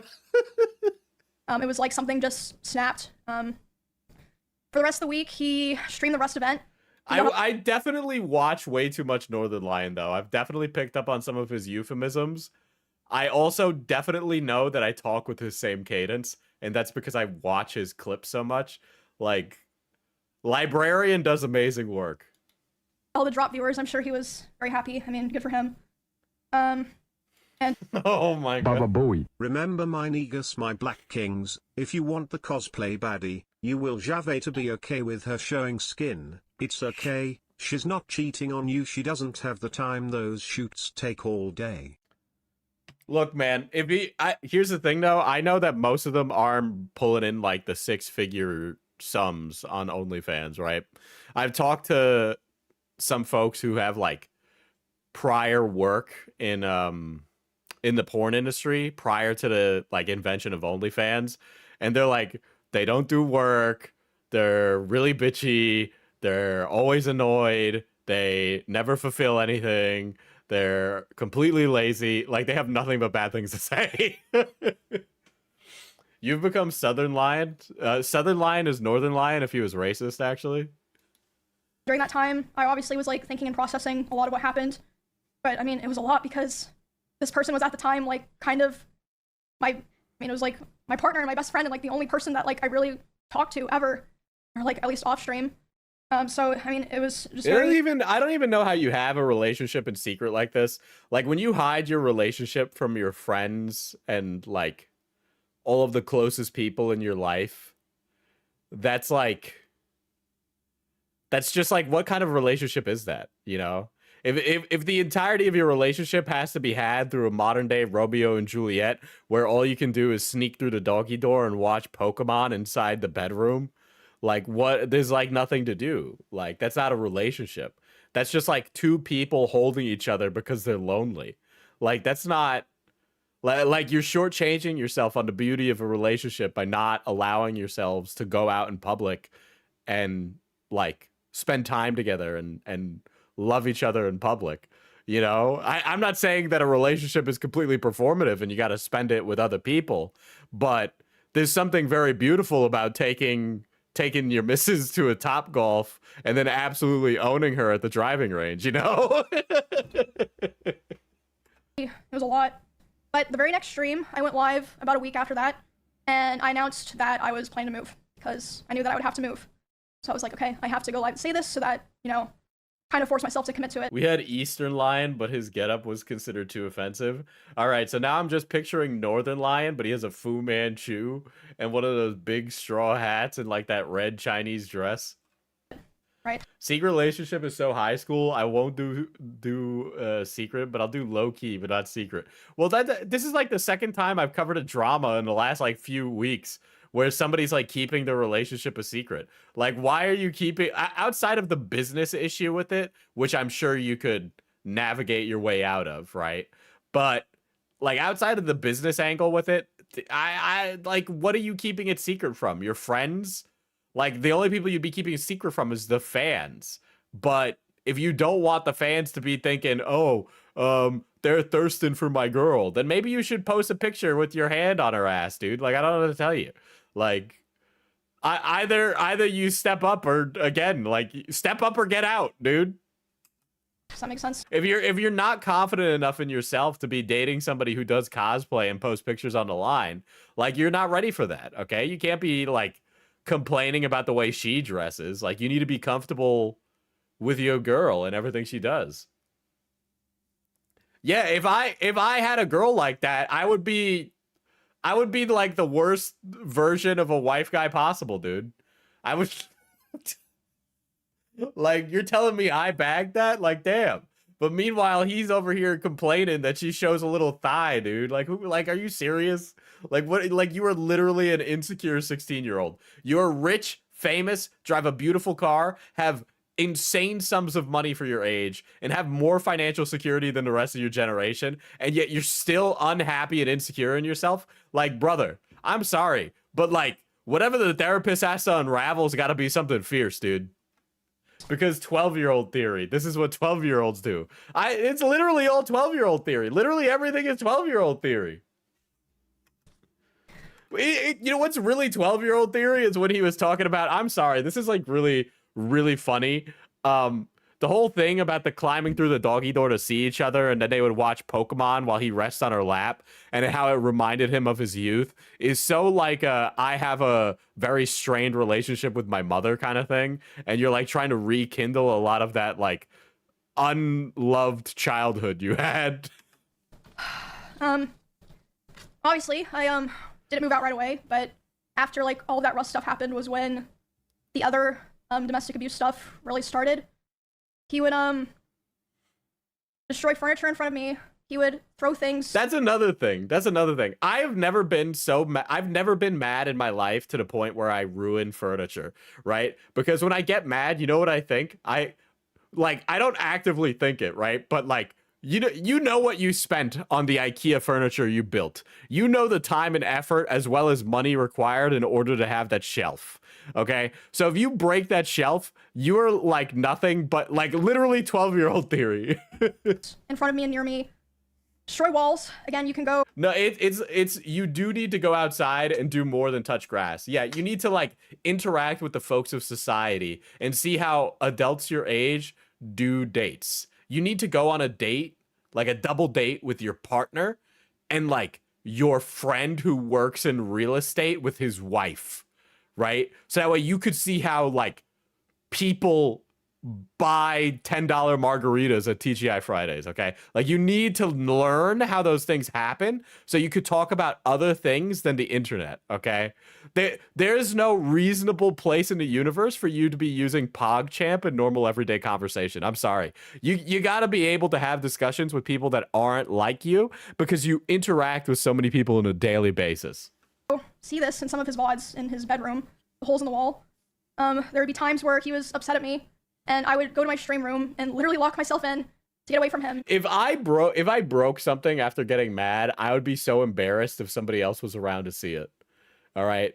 There's the other thing. I would be embarrassed in myself if I broke something and then had to sheepishly say to my partner, I guess we gotta buy a new shelf now. It's like, yeah, you fucking idiot. Maybe you should have controlled yourself a little better. He would be banging on the door and screaming at me. And at the time, you should have friends with kids by 23. It builds character. I don't know about that. Not in this economy. Not in this economy. Do not take that chatter at face value. I will say though, I got friends that have kids, and I don't know, man. I don't know, man. I don't know about that. He also would more often do things like going, like if we were driving in the car together, he would be going like 150 miles an hour, and like one time he even said like, well, now we're both gonna die, like threatening to kill both of us. And this wasn't like even necessarily because men will get 900 viewers on a stream and then speed at 150 miles per hour. Well, I've fallen off. Time to kill myself. Okay, calm down, buddy. We don't need to do that, all right? It's called a bad week. They happen, all right? It's not a payday. Not everybody's showing up to shower you with donos. Of me, or like because of something I did a lot of the time. Like one of the times that it happened, it was because we were just getting food, and he was on his phone, and he saw that Mr. Beast had put out a video, and Mr. Beast had invited another streamer, and he was like, oh, Mr. Beast invited this guy to his video, not me. And I was like, oh, well, you know, like, huh, yeah, I guess so. Which led to him going 150 miles per hour in the car and talking about killing himself while doing it. Dude, Mr. Beast chose someone else over him. Cornball behavior. 12-year-old behavior. Then at home, other things would happen. Like I'd be trying to sleep and he would scream at me and say that it was all my fault that he felt. When I was 23, my friends that had kids made a mistake. That's it. That's the tweet. That's it. And send. Insecure.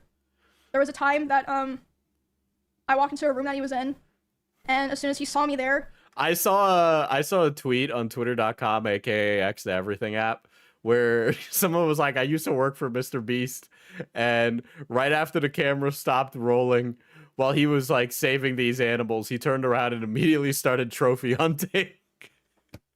And when I told him to stop, he put his finger on my lips and said, shh. He threw his phone at the dresser and started yelling because I had posted. Guess who Mr. Beast picked? Ludwig. Posted a YouTube video within the same couple of days as him, and mine was doing better. So basically, I felt like I was kind of stuck in a loop where I felt like I had to constantly perform and like prove my value to not be thrown away. Also, But at this the is a same reminder Mizkif has to stay on Twitch. He can't even go to kick cause him and train wrecks of beef. Well, I guess he could go to Rumble, dude. I guess he could go to Rumble. Can we get Mizkif on cozy.tv? time, if I ever performed Can we get the Nick Fuentes X Mizkif stream? I want to see what that's like. too well, I was gonna be punished for it. And it just felt like a very rough situation to be stuck in because, I mean, Now, you streaming is guys my have hobby. no idea what time it's about to be. It's actually time for me to do the rest of the laundry. Guys, it's laundry time. It's laundry o'clock. Laundry time. BRB. All right. I'll be right back. This should be the last time tonight that it happens. But some of us don't have live-in maids to do all of our chores, you know? So, unlike a certain somebody. Chair stream.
also 23.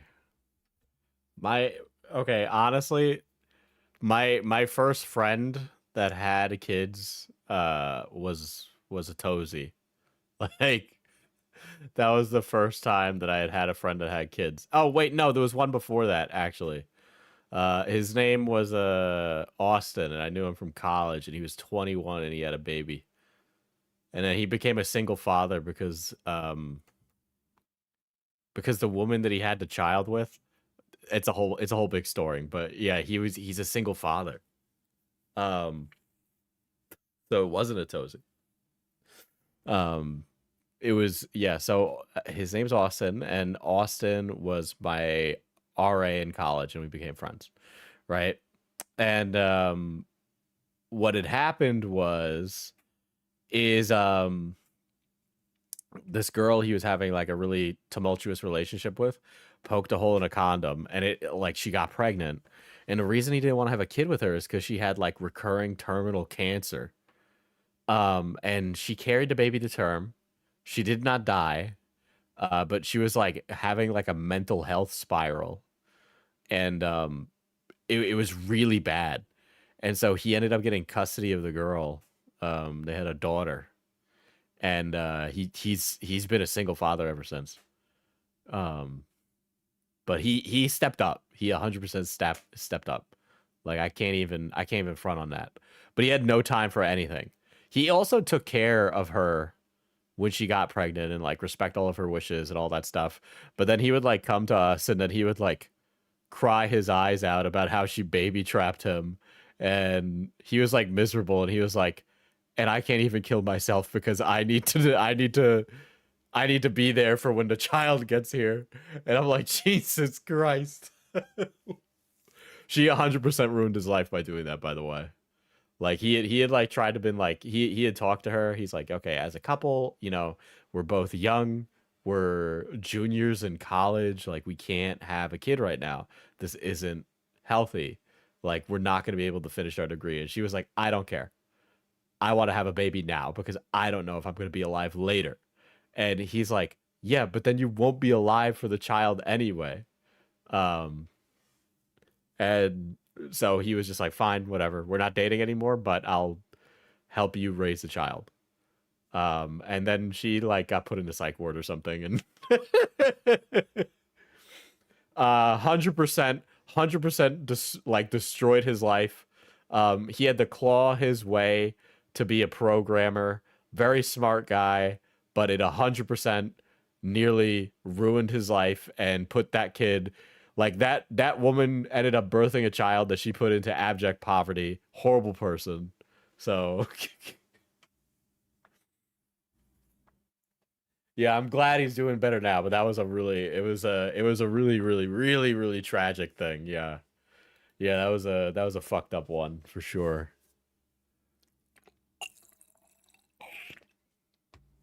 But yeah, that was my first experience with a friend who had a child.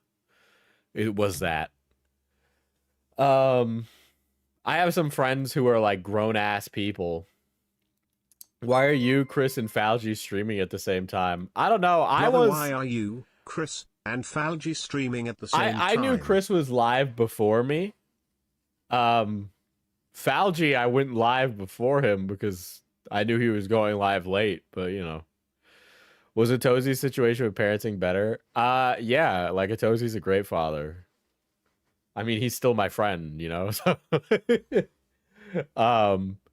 the whole like he ended up having his kid around the same. He talked about this in a video, so I'm not like spreading any tea or anything like that. When Atozy was getting served papers for a slap suit, he got like served papers the same night his child was born, you know. But like, yeah, fucking insane story, you know. He asked to hang out recently. I haven't been able to hang out with the Tozy in a while, but I really the last time I saw his kid was a baby. And so I want to Unk Max so hard because I think I would be a really cool uncle. But yeah, I really want to Unk Max. I sent them a bunch of baby clothes as a Christmas gift 1 year, and I know they needed that, like 100%. But now I got a bunch of friends who are like parents, you know. Yeah, BitBoy Crypto. BitBoy Crypto is the one that did it. Yeah. But like I got a friend who's like a single father of two. I got a friend who's a dad with a wife and a child. Yeah, I got a bunch of parents around me now that are like just homies. Send them baby branded coffee. Bro, when my business first started up, Atozi bought like fucking 15 bags of coffee. And I'm like, are you nuts? You're not going to be able to get through all of this. Are you sure? And he was like, I just want to support you. And I'm like, okay.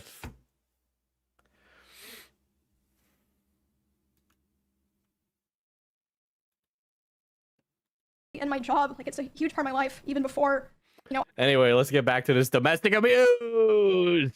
I met him and became like a larger creator. And I remember thinking all the time how it felt like he hated me, but he still wanted me around for his channel and like his thumbnails and everything. And this is still before I moved out.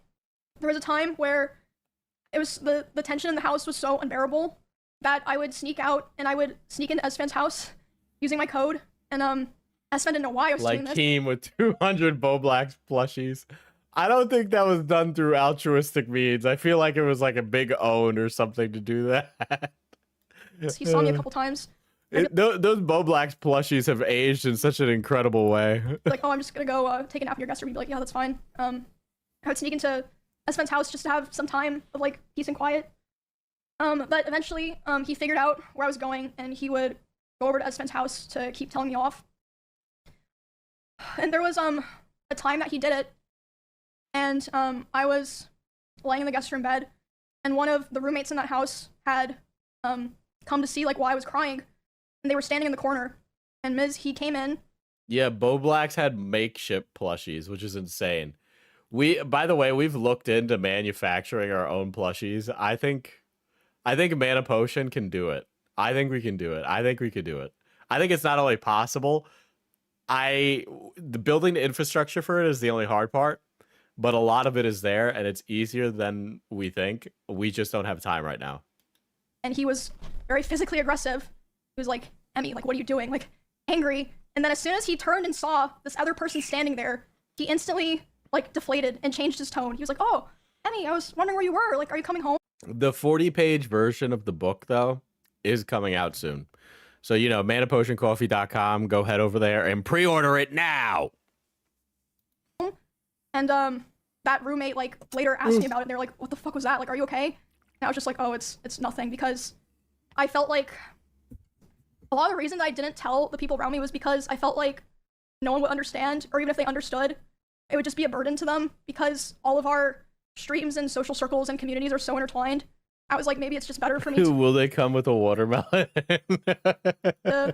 deal with this and like hope things get better, basically. I honestly don't even remember what the final straw was that I finally was like, okay, it's time to go. Like, I prepared the house that I lived in before this one, like, pretty much immediately after the, like, breaking the front door thing happened, but I was still, like, scared and unsure. So I don't remember what the final straw was, but I remember the day I took Cheddar to the house, because he just randomly started, like, screaming at Cheddar. He was like, get that fucking cat out of my house. So I just grabbed Cheddar and put him in my car, and grabbed his litter box and took him there, and I just left him there and never took him back to that house. And then, I think, like, within several days after that was when I finally moved out. It was on very short notice. Like I said, I don't even remember what the final straw was because so many things happened, but there was a time when I just knew. I called some movers. I said, hey, can you come tomorrow? And they're like, yeah, and then I literally moved the next day. Moving out into the last house that I lived in was a huge step mentally because, like I said, a big part of why I moved into the first house in Texas in the first place was because I felt like it was the safest option for me because, you know, I am a girl where it's like kind of scary for me to be living alone. So it was very hard, and at the time, even though like all these other things had already happened, I was very hopeful that me and him could be cordial and like eventually like things would be fine, at least publicly, like for stream reasons that, you know, FYI, Cheddar is the long lost brother of Shredder. Oh my god. everyone can just keep streaming. Heavy bias on my end. Miz is guilty as shit. Not because of his past actions, but because his response is so horrendously dog shit. Listen, man, both are true. Both can be true feelings, you know? I have heavy bias based on all the crazy slick stuff, personally. Like nothing had happened, and, you know, Mizkif guilty solely because he looks like that? Is it the eyes? Is it just because he got the A10 eyes? time I thought that would be the best thing to do, and I felt like if I, you know, separated myself from him without explaining anything, people that watched us wouldn't You're understand. talking about Digimon on the other stream? I had to run. Dude, Midgimon? What the f- Midgimon? I can't fucking speak. Attack me. I was, yeah, I mean, it ended up happening anyway, so, but, yeah. After I moved out... So it's the eyebrows that do that for you? Like I said, still kept in contact. I had hope that somehow things would get better. He would always beg for me to come back, and he would promise therapy and change, and, like, even talk to other people and, like, kind of... I can't even... Look, okay. Ladies, if you're with a man and he breaks furniture and then he says, I'll get help and stop breaking... The guy who breaks furniture will not stop being terrible, okay? That guy has hangups that require years of therapy, all right? Not months, all right? You can't just be moving back in with that guy. Present, like, oh, I want to... Diesel is becoming Unk before our very eyes. Change, I want to be better for Emmy or whatever, you know? There was a short period in October where we had broken up because, I mean, honestly, it doesn't matter now. And when that happened, I honestly felt relieved because I was like, okay, finally, it's like on his terms. So that means he'll be satisfied and he'll be able to say it was his choice and he'll leave me alone. Because whenever I would try to push for it, it just felt like... Like, I understand having difficulties in a relationship and trying to work those things out. Like, that happens, right? Part of a relationship is that both of you come with a life's worth of baggage and you bring it together and you learn each other's most intimate details about each other and you try to make each other better than what you once were because you love each other and you support each other, right? Because relationships are really hard and really complicated and they require both participants to be supportive of each other, all right? But if your partner is violent and he says, please, honey, come back, I'll stop being violent. No, he's gonna be violent. I couldn't, like, really sever it, if that makes sense. But, I mean, obviously, hence... I will say, though, I think this is kind of one of those things where it's like a person has to go through the lived experience in order to, like, fully recognize that they can't give any quarter when somebody says something like that, especially if it's for a relationship. Like, sometimes you just need a relationship to die, and there's a lot of dudes who can't reconcile with that. Women too, both sides of it, honestly, actually. He told me the stream, that was not the end of it. A week after this breakup, he asked to come over to my house and talk from closure. When it comes to relationships, it's not you against the problem. It's both of you as a team against the problem. That said, sometimes one of them is the entire problem. Like, yeah, standards have clearly lowered post-pandemic, and for that I am eternally grateful. But also, it is letting very manipulative sleazeball men slip through the cracks because they can basically mask very well on the first couple of dates, you know? He came to my house, and I was crying like crazy because the emotions were just very high. But, like, there was a ton of stuff from Miz's response to this that are, like, giga red flags if you're, like, somebody who's dating, you know? Because I was dealing with a lot of major shifts in my life as a result of me attempting to try to distance myself from him. So yeah, we were just talking, and I was crying a lot. He started to try to comfort me by hugging me while I was sitting on the couch and holding me really close to him. And when this was happening, we hadn't talked in quite a while, and I'm usually very uncomfortable with being touched a lot by people that I'm not in a relationship with. but I let him hold me while I was crying. And he started kissing me in my face, and I let him do it. I was still sobbing a lot. And then, suddenly, he tried to climb on top of me and aggressively shoved his hand down my pants. And, I screamed. Yeah. And when I screamed, he jumped off me like a cat, like... I think I said this on a prior stream when I heard this clip, where this... Like stunted men don't understand that you can have like a compassionate moment that's completely devoid of intimacy.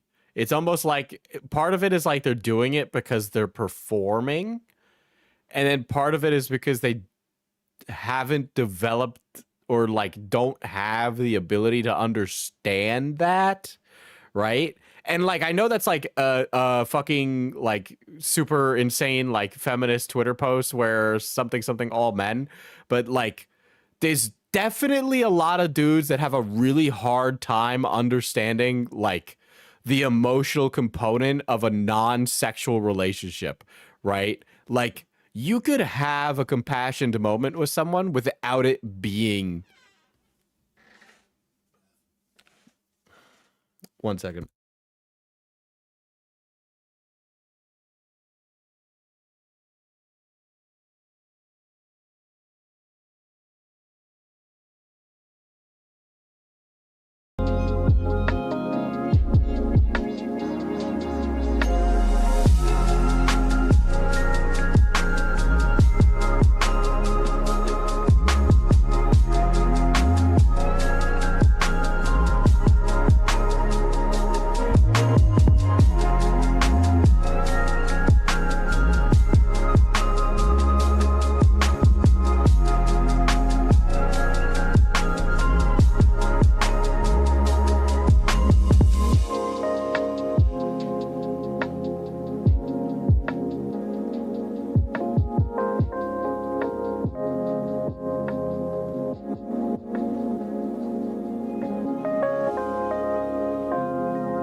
Oh boy. All right. Nope. That pissed me off.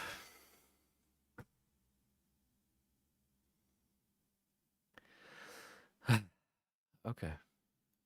Sure.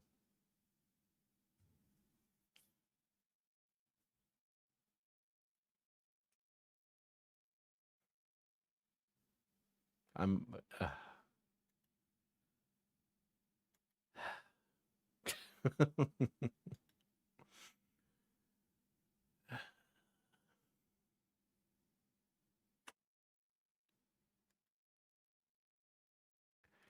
No, I'm not gonna destroy furniture because I'm a grown man. But like we were talking about, there are some people.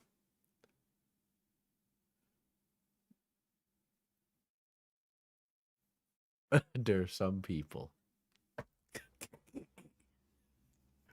Let me get through this fucking video. Kakashi Lover had a good point. Sometimes when somebody you're interested in comes to you for comfort, it doesn't have to lead to sex life.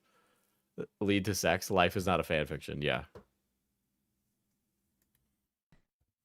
And instead of apologizing or checking if I was okay, he said, "I feel weird now. I feel like I did something wrong. I have to go." And he immediately left my house while I was still crying, without checking if I was okay or anything. And at the time, I was still making excuses for him, and I was still afraid of causing trouble for other streamers around us, or like, you know, making things weird for viewers. I know that probably sounds crazy, but like I just felt this pressure, like I had to try to keep things together, if that makes sense.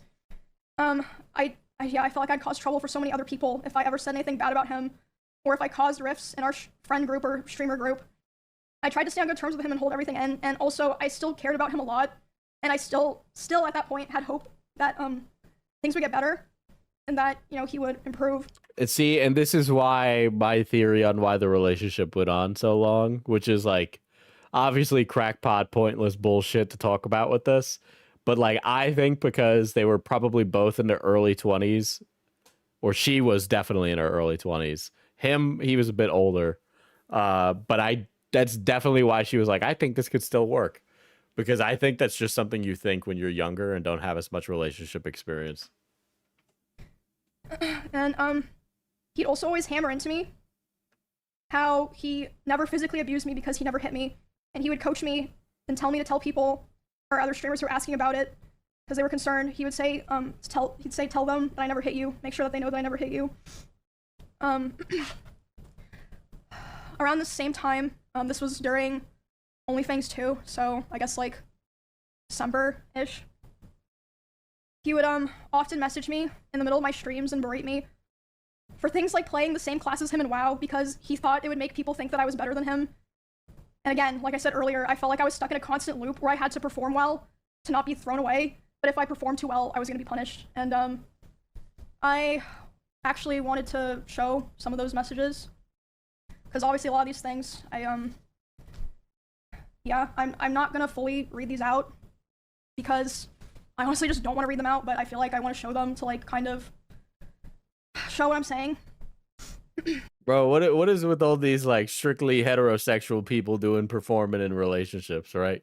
Like I again, this was like a TikTok I saw, but the guy was like talking about how he used to date like bisexual or like, you know, maybe non-binary folk, and it was never like, he never felt like he was performing, but he like went to go date heterosexual white women. He was black, and he was, all of a sudden everything becomes like a big performance where it's like, my man would do this or my man would do this, and it's like, shit, man, enough about my man, let's just talk about who I am.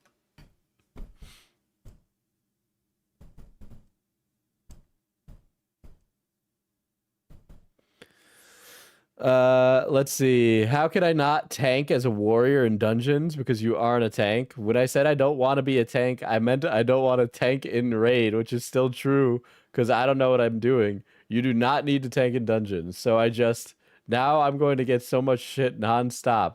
Don't ever pull aggro. Emmy is better. Emmy is this. I can't have anything. Oh my god, bro is like, why are you doing better at this than me? I'm gonna get shit for it. And I am planning to probably post the VOD of this somewhere, so if, you know, you want to read this later, that's fine, I guess. And again, this was all happening while I was live. Oh my god, you can girl, literally go find the stream. What do we do? I'm sorry, the way she's using her computer right now is very slow. Why are you doing it like this, girl? You're killing me. God damn. See me trying to deal with this while I'm live in the middle of a dungeon, trying to just play the fucking game.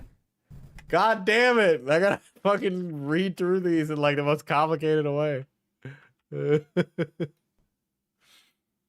But how do I know it's not just someone who doesn't follow LOL? Yeah, I'm still wanting to be DPS, but for dungeons, I have to tank. Yeah, you really don't. Like, you don't. How can I not tank in dungeons? You straight up don't have to because you're a DPS. My group didn't have any other warriors. Yeah, I know where this is going, and I'm not dealing with this.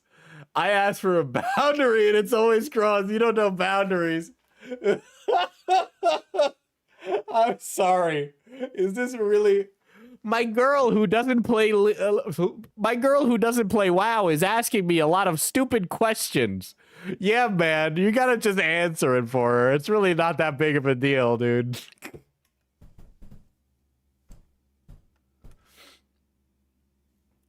How can I not tank as a warrior in dungeons because you aren't a tank? I blah blah.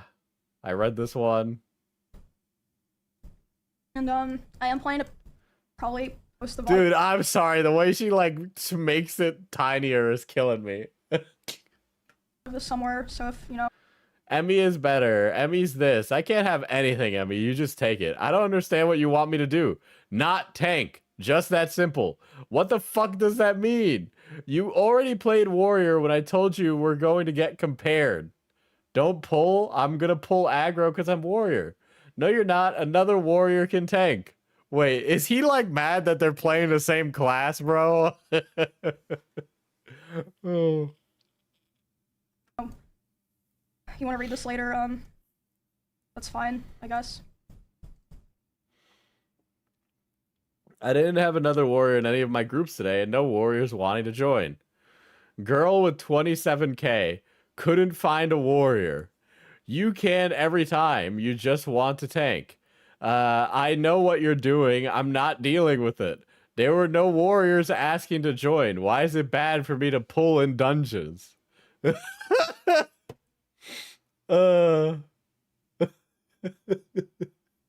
Because now I'm going to get compared nonstop. Because now people are just going to say you're better. Because I told you this when you first told me you want to play warrior, and it's already happening. And you just don't care about this stuff ever. You are 12. You are 12. This is actually 12-year-old behavior. And again, this was all happening while I was live. You can literally go find This stupid bitch wants to play the same class as me. Who cares? the stream and People are gonna compare me to her. see me trying to deal with this while I'm live in the middle of a dungeon, trying to just play the fucking game.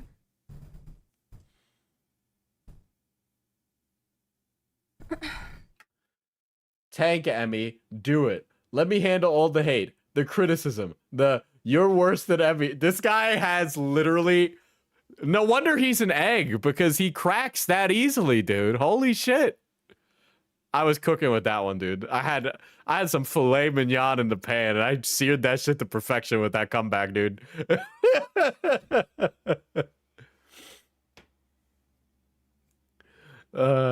You're worse than Emmy. Emmy's so much better. Dude is like literally being one guy. Dude, he's fighting the ghost of one guys, dude. That's crazy. The people you're saying you're better in every chat, the comparison, since nobody will be on my side. Let me deal with it. You have fun. I asked you not to become a tank, and you didn't listen. Now it's a classic. What was I supposed to do? I'm not dealing with this. And then he sends a bunch of dashes with the letter P. Oh fuck, I think Dude, don't dude me. I asked for one thing with you. Don't be a tank. Now you're tanking. What can I do? What the fuck am I supposed to do? Don't tank. Yep, there it is. I'm playing the game. Tank Emmy, do it. Let me handle all the hate.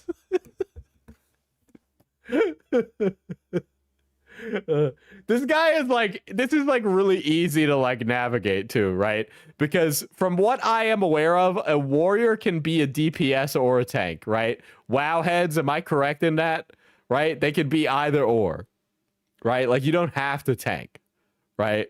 Like literally, like there are methods so that way you could be a DPS warrior. I'm not your friend, buddy ass. Come back. But instead of like explaining any of the game's mechanics or concepts to her, he's just like, meh, meh, meh, meh, meh. I knew this was gonna happen the second you picked the same class.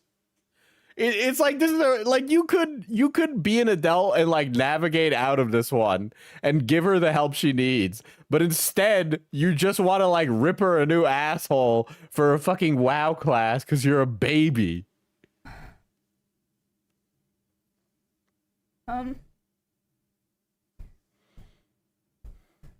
Tank Emmy, do it. Let me handle all the hate, the criticism. That you're worse than Emmys. The Emmy is so much better. The people saying you're better in every chat. The comparisons is nobody will ever be on my.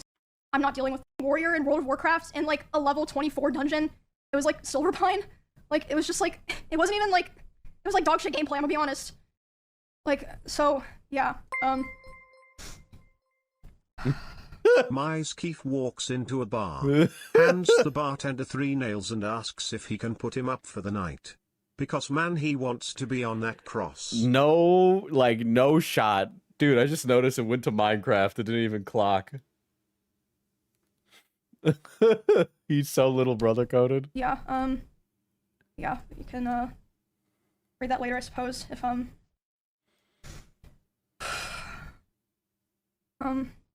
yeah, like I said before, hold on.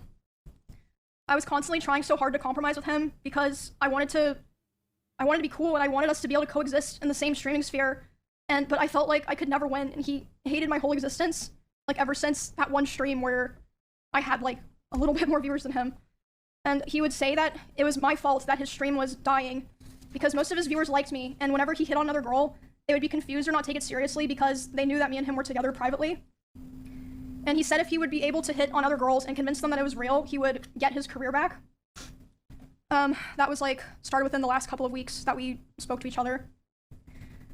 He started saying terrible things to me about other streamers in Austin, in particular one specific streamer who I know there's a lot of people that know he has beef with certain streamers. It was not one of those streamers. It was someone who to this day has been nothing but nice to him.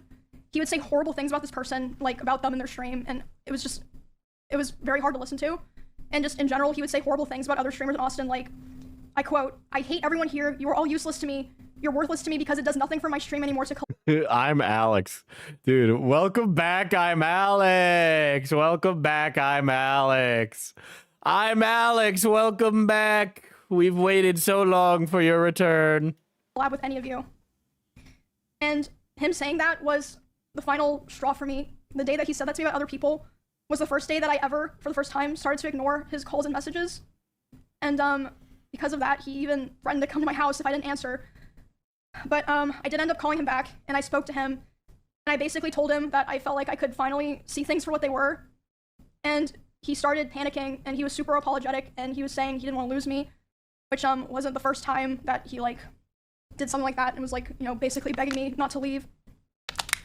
But that was definitely the most extreme time. And again, like I said, I always had the hope that things would be cordial, or that, you know, we could be fine with each other, so I agreed, and we agreed we were going to talk about all of that. We talked about it about a week later, and instead of apologizing for anything, he basically told me that he realized he needed to go to Japan and LA.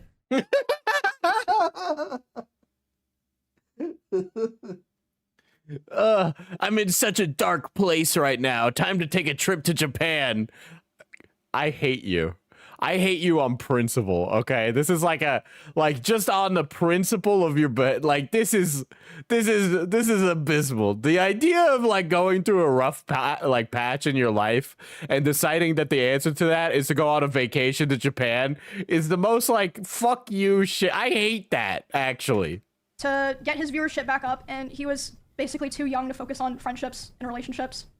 And he was too young to focus on friendships and relationships. I got big news for you, buddy. That's actually when you're supposed to kind of have like a bit more attention focus there. So that way, when you become like a functioning member of society, you have people that you can rely on for the big things. It was he went east. He followed the advice from like I said, I Legal still cared about him, Mindset. so it was still hard. And I mean, it was like a mix of feelings, you know, like I was that's literally a devastated, but I was also Succession so moment, dude. Literally one of the Roy family children, dude. relieved. But because of the past incidents, during like other fights. Oh my god, my times I back hurts from picking up so much wood. Feel free to take that how you will, I guess. try to separate myself from him. Past incidents during those times of him manipulating me into staying close with him and giving him more chances, sexually assaulting me, the abuse, and just him generally not being a very nice person. After that, I decided that the only solution and way for me to move forward, I made the hard decision, but I know now for sure the right one, was to finally completely cut contact with him. I knew it'd be very hard because our careers and our communities were so intertwined, but I knew that I had to do it and that there was no other choice. So I have not spoken to him since January of this year. It's been 10 months. But you think that's the end? It is unfortunately not. I haven't spoken to him since January of this year. She really does have the quirk chungus. Though we were past the quirk chungus. It only took a couple of weeks, but soon the messages started. He has attempted to contact me over 40 times individually this year in individual texts, Discord messages, Instagram DMs, and phone calls. And I'm just gonna show those. Oh man, we're gonna witness this guy's pleas for attention from his ex now. We about to get some humiliation ritual shit going on here. And at first,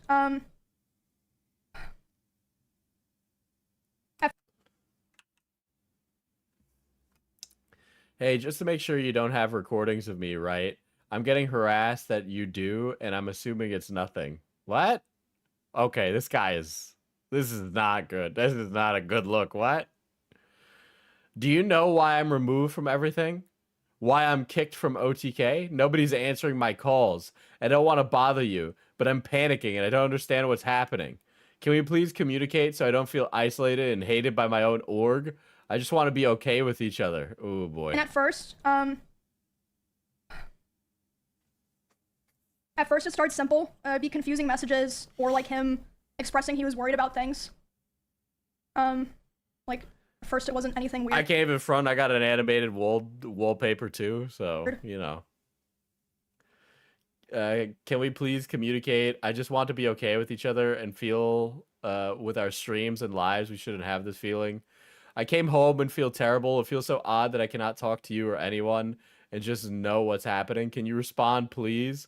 I understand and will leave you alone, but I would really appreciate if we could talk. I will text you again after this. I really blank talk again. Text you again after this. I really do want to talk if possible. Hey, I know you don't want to hear from me, but I can't just not message you. I still care about you. If you need to talk, I'm here. I'm sorry shit like this happens. I'll be up all night if you need to talk. Can we please talk, Emmy? I'm so sorry for what I said. Can we talk tomorrow? Oh, no.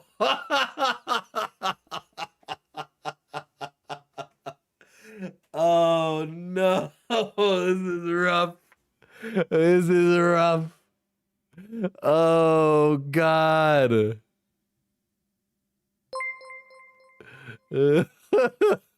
I know this is a serious topic, but we really need the dancing fruit back. Look, man, Q donated $75 and suggested Subway Surfers. Who am I to deny a man who gives me $75?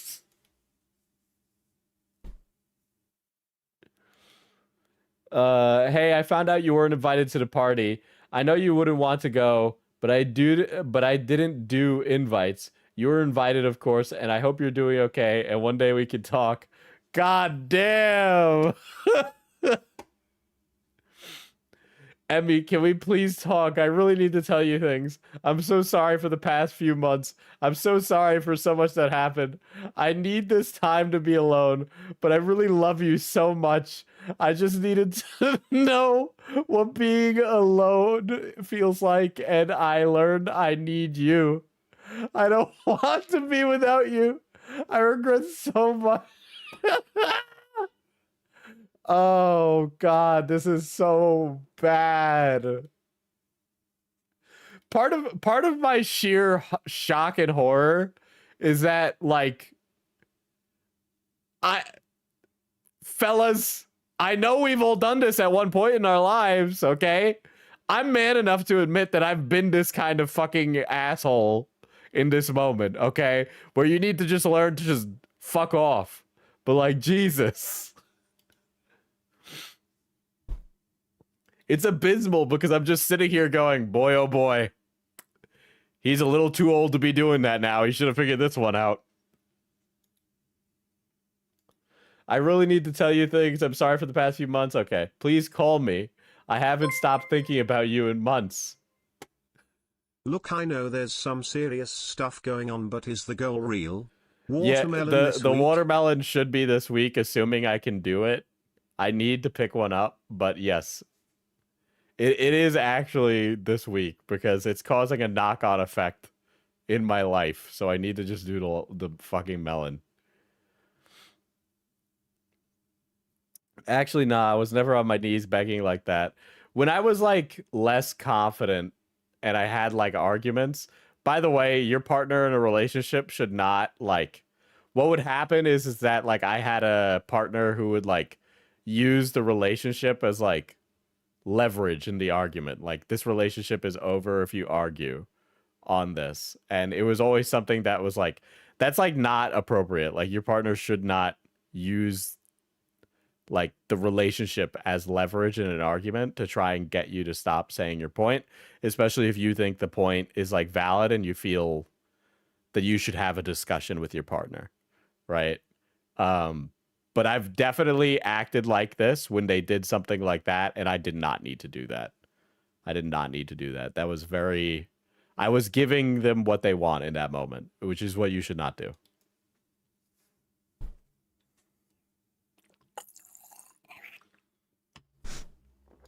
I want you so much. Please just hear me out.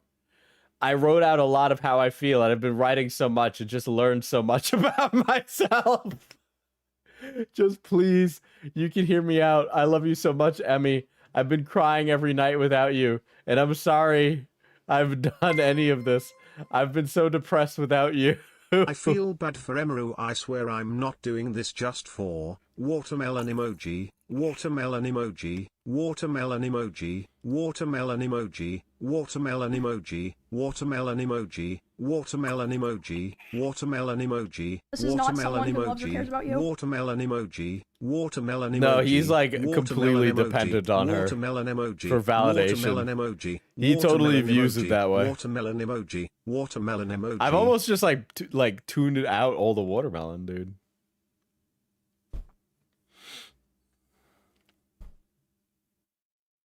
Can you please answer my phone? Oh my god. Oh my god. Not a day has gone by in these last 4 months where your final words to me, "Don't go," haven't echoed in my heart. I walked out your door thinking I knew what I wanted, but I was wrong.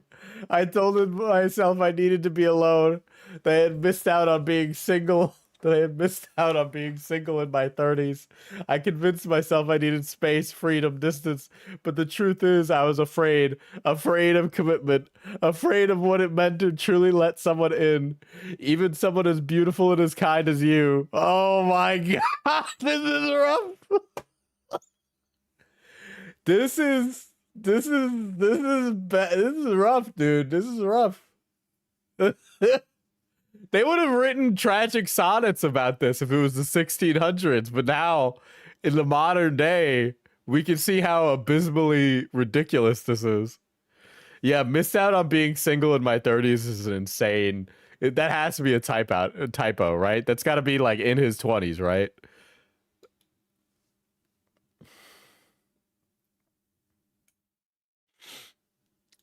Oh my god.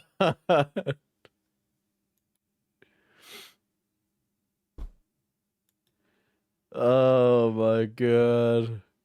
You were the love of my life. Every night we spent watching shows, every silly conversation about cheddar, every time I walked into your room as you were about to go live. I cherished it all. You brought color and joy into my life. You know this motherfucker wrote this out in a notebook by hand. I didn't fully appreciate it until I lost, and I hate that I let fear and pain and pride blind me to how lucky I was to have you. Emmy, if you still have space in your heart for me, I would spend the rest of my life making things right, loving you the way you always deserve to be loved. This time, fully, I'm leaving for LA, but I would make it work with you, even if we could start small. It's always been Matt and Emmy. It still could be if you have me, Matt. And he signed a message. This is fucking terrible, dude. Holy shit. This is rough, dude. You're too old for this. You're too old for this, dude. Holy shit. This is outrageous.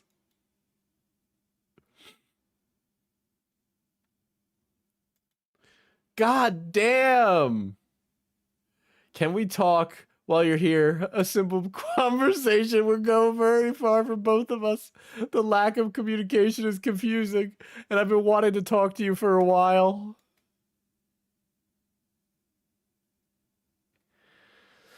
Oh, brother.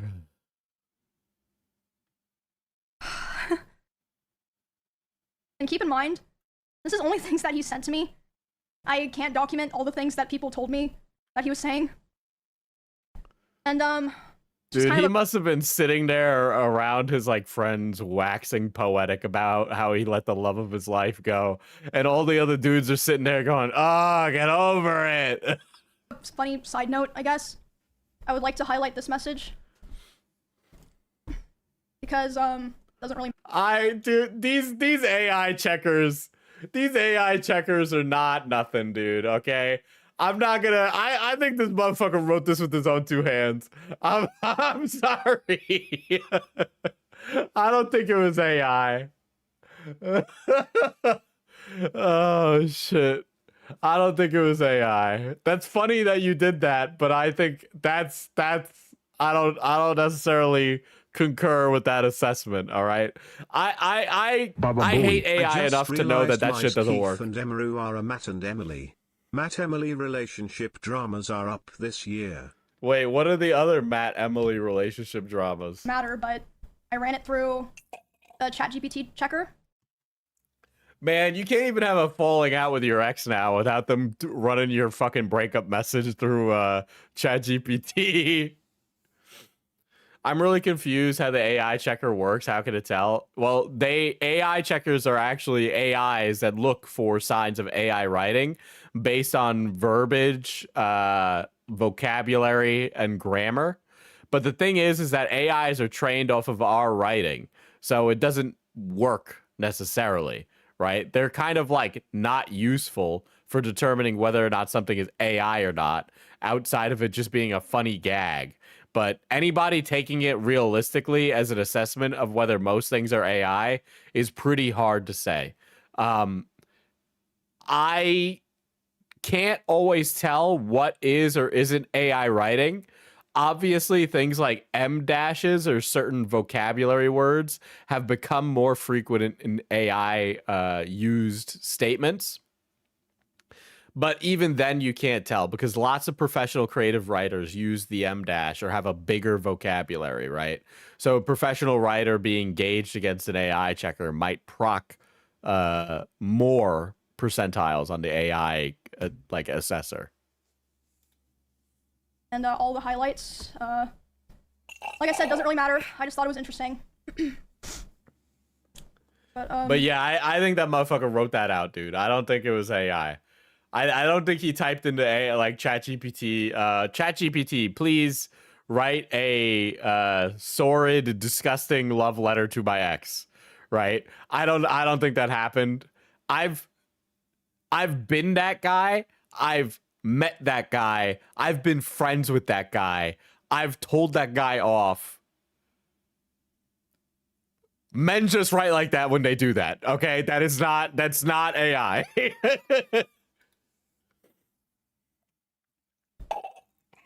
Yeah, Damn, I can't use verbose or pugnacious anymore. I'm a M dash user. I like the M dash, so I'm very upset about the M dash going the way of the dodo now.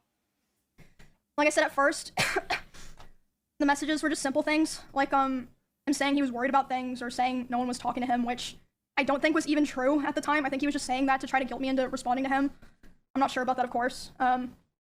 This also extended to in-person interactions because initially I made the mistake of thinking that I only had to cut him off through private communication and, you know, we would be fine going to the same events and parties and such. I also had to start...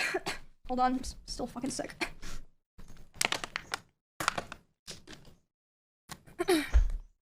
I made the mistake of thinking that I only had to cut him off through personal, private communication, but I also had to start avoiding going to the same parties or places I was worried he'd be in person. Because this was after he came back from his first trip to Japan. There was a party that I attended several months after I first went into contact with him. I was aware that he would be there, and I thought it'd be fine. I thought it wouldn't be a big deal. I thought I'll just let him have his space. I'll have my space. You know, it's not a big deal. We're adults, right? During this party, I felt like he was following me around and monitoring me, but I thought that I was just being paranoid. I was like, it's probably just in your head. I was hanging out with Nick and Kachi and a couple other friends. And at some point, Nick was like, it's too fucking loud down here. Let's go upstairs. No one's upstairs. Let's just go, you know, chill in a room and like talk where it's not so loud. And I was like, okay. So they as a group went upstairs first without me, but it took me a bit longer to get up there because someone like stopped me and was talking to me. And I did feel like, I mean, he was like standing pretty close to that person. I felt like he was watching me, but again, I thought I was just being paranoid. But I went upstairs, I was hanging out with Nick and Kachi and, you know, our other friends. And then about 30 minutes later, the room that we're in, the door opens. It's Miz. He opens the door, makes eye contact with me, goes, oh boy. Ooh, and then closes the door and leaves.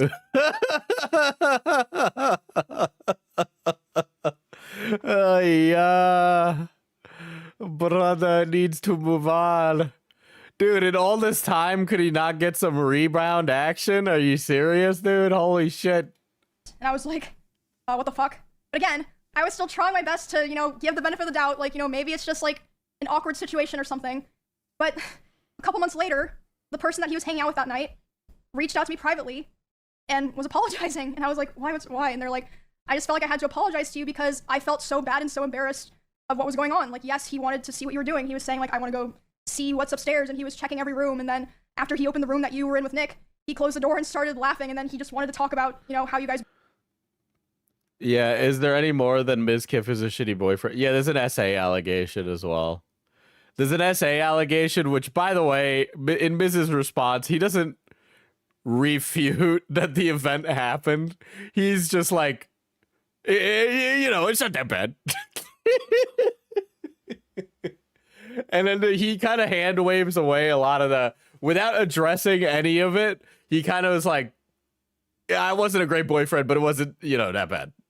Which is not, it doesn't help. It doesn't help. Not when you get messages like that, and then Emiru is like, he was also violent, and his response was, well, she abused her rabbits. You like, that's not, you're not escaping the allegations when you do that, right? So all of it lends credence to what Emiru is saying is real. broke up for the next, like, however many hours of the night. Okay, so has a police report been filed? Motherfucker, we're just here for the fucking drama. Okay, we're just here for the fucking drama. No damn police report has been filed. Let's be real. Nothing would happen if a police report was filed, period, anyway. All right? Like, you and I both know that. All right?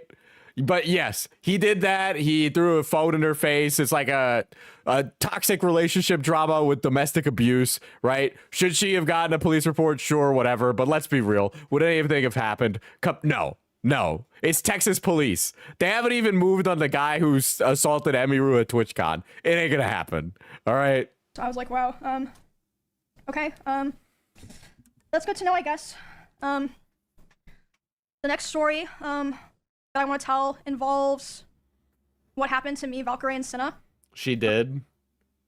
Well, if she did, then she did. But let's be real, ain't nothing gonna happen from it either way. Earlier this year, when... Based on the content of character of Mizkif, I am willing to just believe Emiru.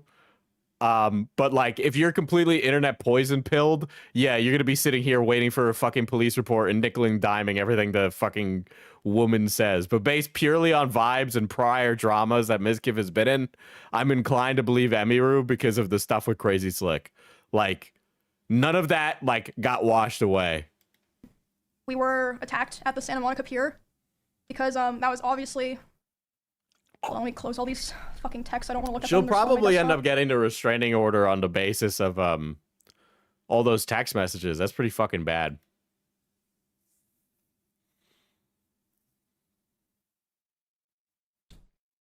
Where was I? Yeah. She says that at the end. Yeah, I forgot about the fucking restraining order and stuff, to be honest. Because that's not the juicy stuff. So, yeah, it happened March 3rd of this year. A lot of people were talking about it. And talking about also, how I think Rains's- another thing that's really telling for this drama is how many people have come out and been like, good. I'm glad Mizkif is getting fucked. And I know all the streamers are like petty little bitches, but when Mizkif loses the support of former like co-founders of OTK like Asmongold, that's a pretty bad sign, right? Because Asmongold controls a lot of that like sector of the internet that would be like, oh, we shouldn't believe these foids, right? He has a lot of audience members that are like that and are gonna be like, oh, all these foids get on the internet and they lie about this stuff to ruin good men, right? Stuff like that. But Asmon was like, no, you guys got this all wrong. I think Mizkif should retire, right? And OTK, the organization, has come out in support of Emiru, not Mizkif, right? As well as tons of former supporters of Miz. So if this line is being drawn in the sand like this, it is not a good sign for Miz. At least I think in terms of quote unquote optics. But Miz kind of tells on himself in his own response. Were attacked. Which was not an issue. Like, we had no issue with that. Like, obviously, it's big news. People are going to talk about it. It should be talked about. We had, like, no issues with anyone talking about it and covering Yeah, when Asmongold is siding with the victim of a rape allegation, you fucked up. it, and that included him. That's how I was like, oh, this motherfucker's cooked. Discourse is not going to go his way. I was fine with that. He joined in on that whole thing of people going live to talk about it. And again, I'd like to remind people at this point, we were already a couple months into me making no contact with him, making it clear I didn't want anything to do with him. And so during this stream, he was covering what happened to me, Rain Senna. He decided that he was going to tell more of my personal stalker stories that I've never personally talked about or shared publicly myself.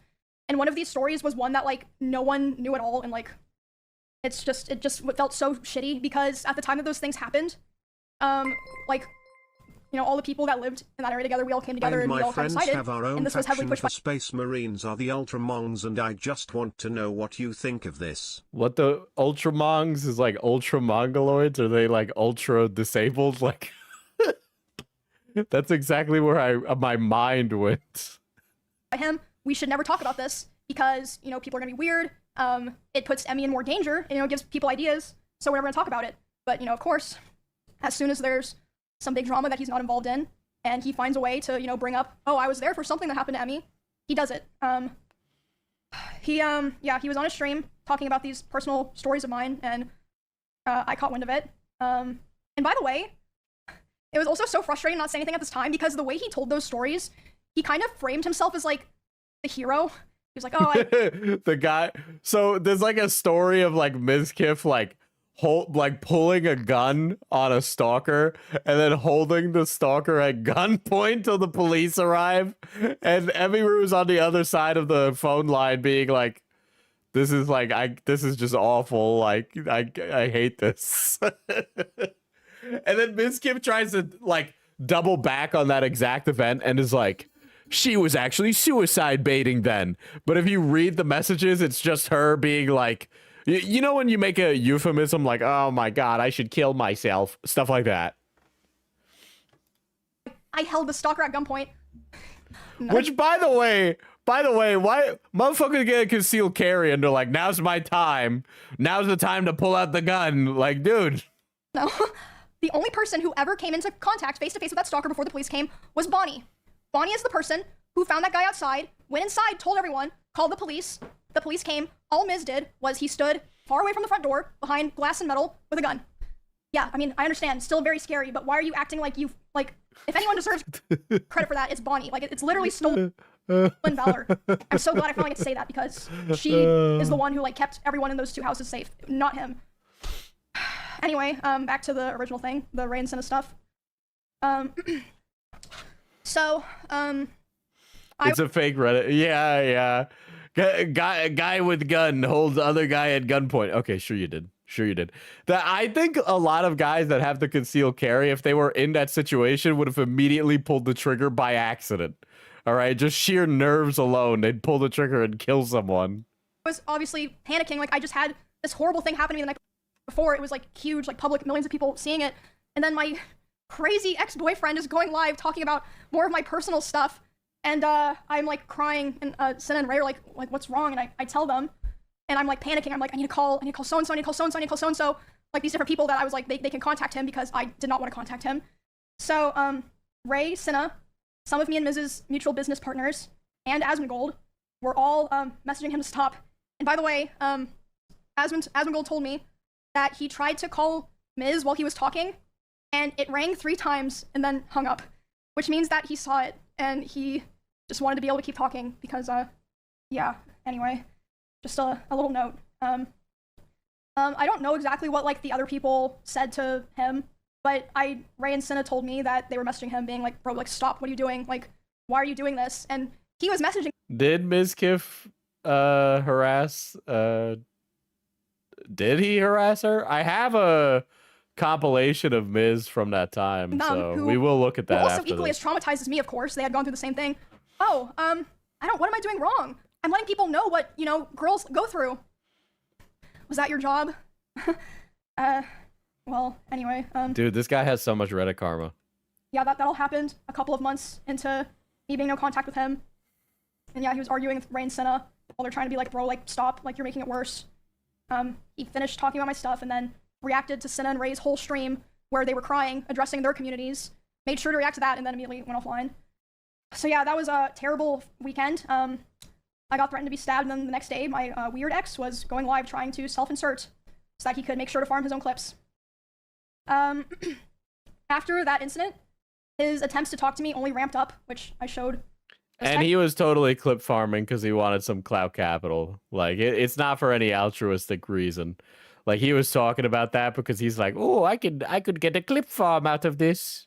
We went back to Japan, and during that trip, he was texting and calling me, trying to call me quite a lot, begging me to take him back. And at the same time, I heard that he was reaching out to quite a few other streamers who know both of us.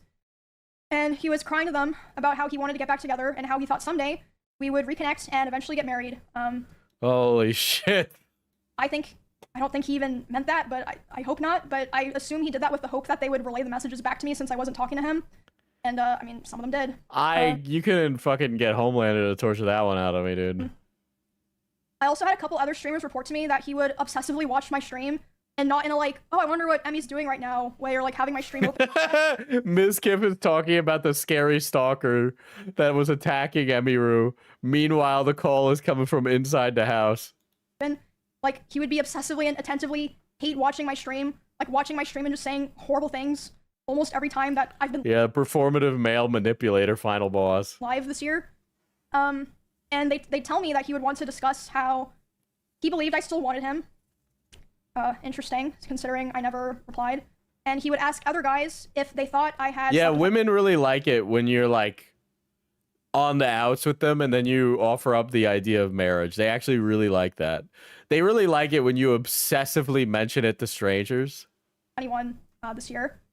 They'd be like, I don't fucking know, man. Let's be honest, this is his rage quit moment. Bro's about to blow his blackmail load. Yeah, man, I can't wait for the blackmail to drop. I'm very interested to see the blackmail he has. And then they told me he would say stuff like, no, there's no way she's done that. She's not like that. And she's probably waiting for me. Just really fucking gross stuff like that.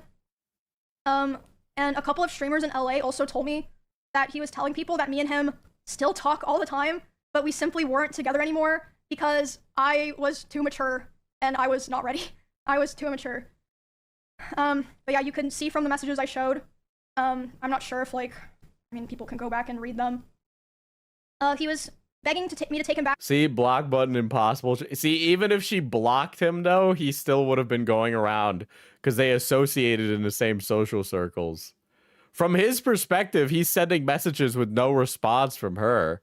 So for all he knows, he could have been blocked. He wasn't, but he could have been, right? And it doesn't matter because he's going around to people they both know and then talking about how one day they'll get married. So that's not any better. For the majority of this year, which was 7 or 8 months total.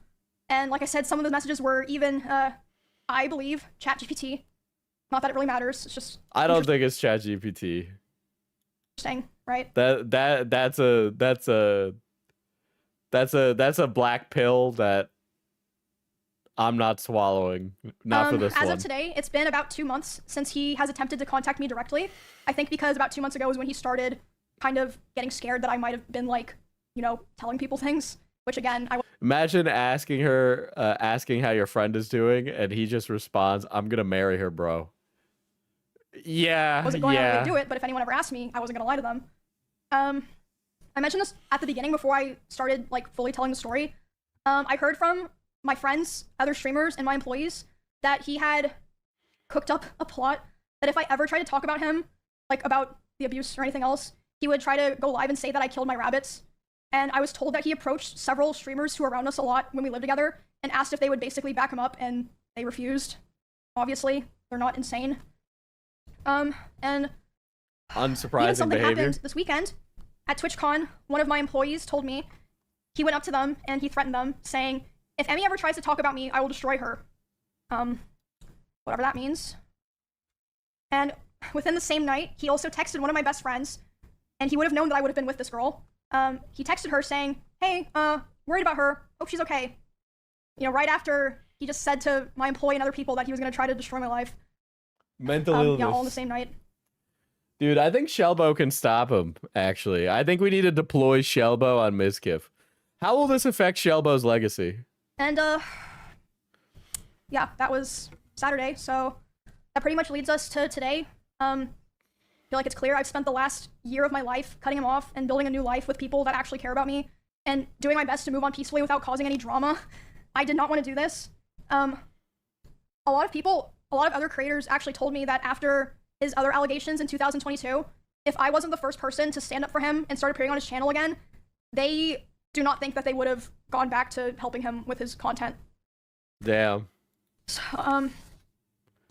So I always tried to keep things private, always tried to make things better, had hope that things would get better, you know, tried to be supportive, and my thanks that I got for all of that was abuse and resentment, and for all of 2025, all of this year, harassment and hatred from him and his community, while he was the whole time secretly begging for me to take him back behind the scenes.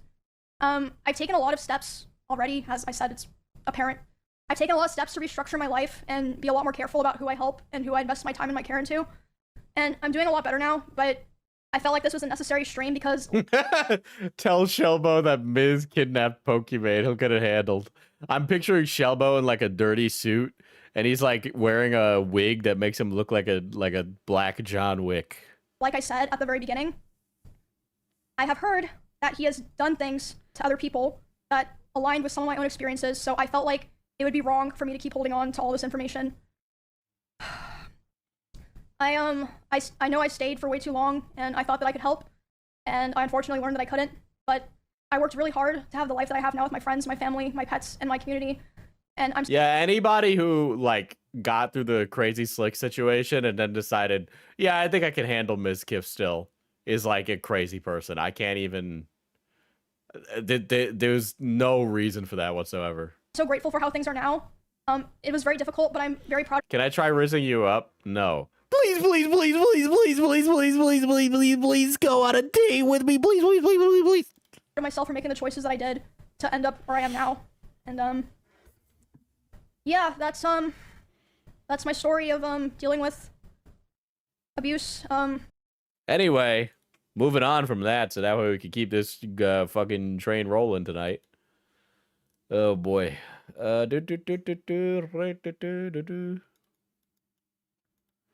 Skip had to leave the shop because of this. Or is this just them in Japan? Oh, here's the this is like a compilation or something. Today is the Rust server. Chat, I'm excited. We got some stuff, dude. We're gonna start talking to people again. We're gonna hang out a little bit. Got raw pork. I'll fucking take it. Would you like some raw pork? Yeah, I'll fucking take raw pork. Rust is a boring game. Hot take. I mean, it's not really a hot take. I'm sorry. All those survival crafty games are miserable. Hell yeah. Enjoy.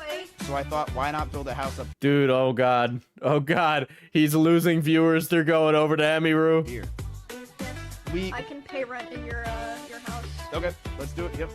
Oh, wait, check. I'm sorry, but these guys are we dude, they both have insane numbers, okay?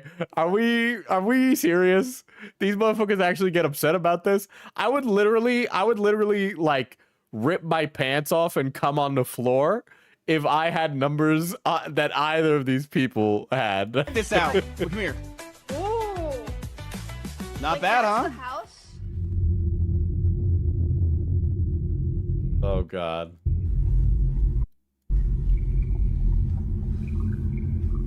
The music. Our houses literally look exactly the same. Yep. I got recommended. Yeah, I watched that video from Sly Boy. It's insane what's happening. On streams for free. Motherfucker, if I have over 20,000 people watching me, sure, I'll come on stream for free.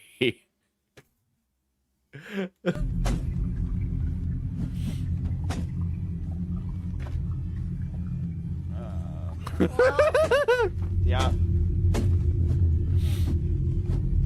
This is definitely a malicious clip chip. The music is killing me, dude. I want to see Emmy. I can't believe you guys made separate houses. Biggest sweats, you retards. They're the biggest If I had sweats. to choose between Yeah, the let's two go, let's do it, talentless dude. Yappa streamers, I would also pick the cute cosplay girl over whatever Mizkif is. You know what, Axis? I can't even disagree with you on that. Yeah. We'll join the resistance. You still get all the exact same content, but then you like get somebody pretty to stare at too. Like, You're spelling it wrong. Yeah, my bad.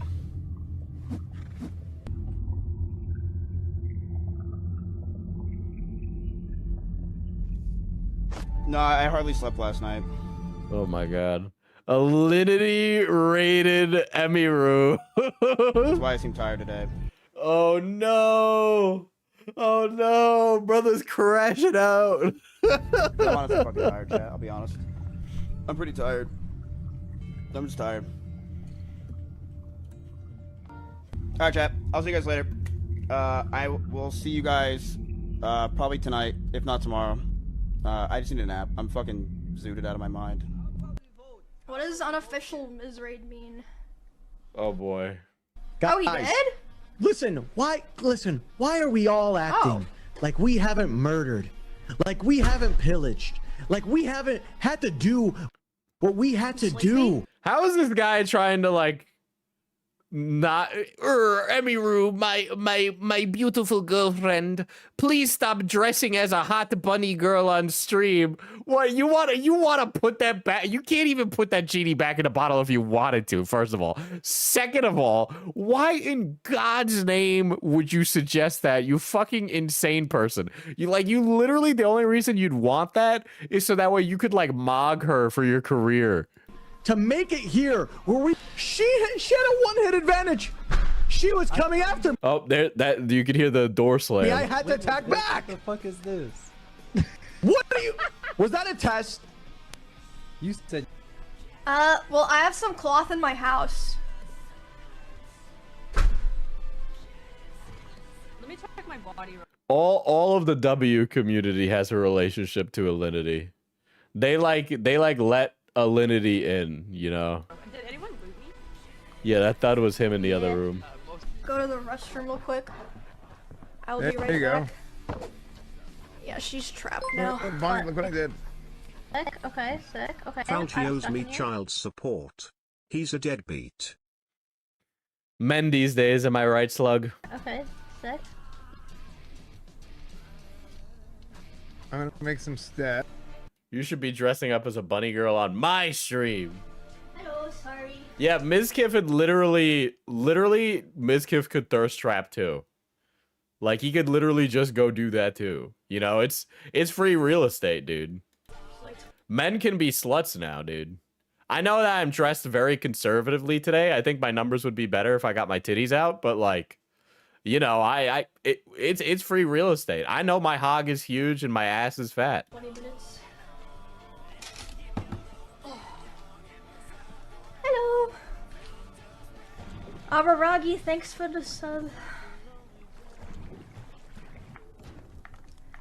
But alright, yeah, I'm gonna log out for now, but I'll probably come back later. And if not, Yeah, I don't get how some of these people don't feel embarrassed. stay then. Dude, if you're like a streamer and you're having a bad mood, you either gotta like lock in and perform or like turn off the stream, right? Because the in-between of sitting on stream and being miserable is not the move, all right? You notice how I was annoyed and then I just packed it away in a little box and I'm like, okay, we'll deal with that later. And I just start yapping. Tomorrow my normal time, so. Slug, I don't even handle the sponsorship.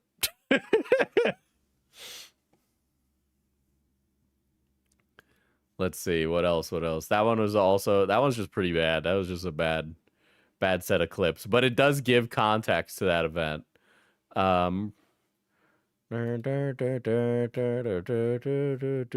Was Bring Me the Horizon playing in the back of somebody's stream? This is okay, so this is when they went to Japan.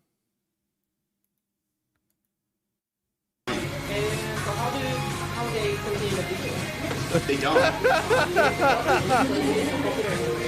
Did Mizkif use finasteride, or did he get hair plugs, or is he just wearing his hair forward now? Cause motherfucker balding. I thought I got a big forehead. Motherfucker balding in the middle. He got the wacky professor balding, dude. Walmart. What? Walmart. Oh, Walmart or convenience? Yeah. Walmart. It's like a. Lush. It's like a 7-Eleven, but 50 times bigger. Bigger. Yeah. Yeah. Chat, we're in Manhattan. I have to yell. I'm sorry, but Mizkif's legs are too thin to wear shorts like that. That is so like dude. He got those legs. I thought Mizkif lifted. Why are his legs so small? Maybe it's minoxidil. It's probably minoxidil. What are you doing? But oh boy, is he needs to get his eyebrows threaded. I think I could glam him up. I think I could make him girly pop for sure, chat. Looks cool. It's kind of funny. Like, really go American in the Mr. Manhattan roll ice cream. Dude, this is... I feel like I constantly have to be talking or saying something funny for stream, but I feel like these streamers are like mad boring because they're just like existing in real life. You know, they're just kind of like there. But I always feel like I have to be like a wacky cartoon character. Am I doing something wrong? Have I not understood the meta? Do you guys want somebody less entertaining? I don't understand. Please don't send him on a gaycation. Hey, you never know, man. Maybe he needs a gaycation to get back on his 2 feet. Yeah, real question is how Miz pulled her at all, yeah.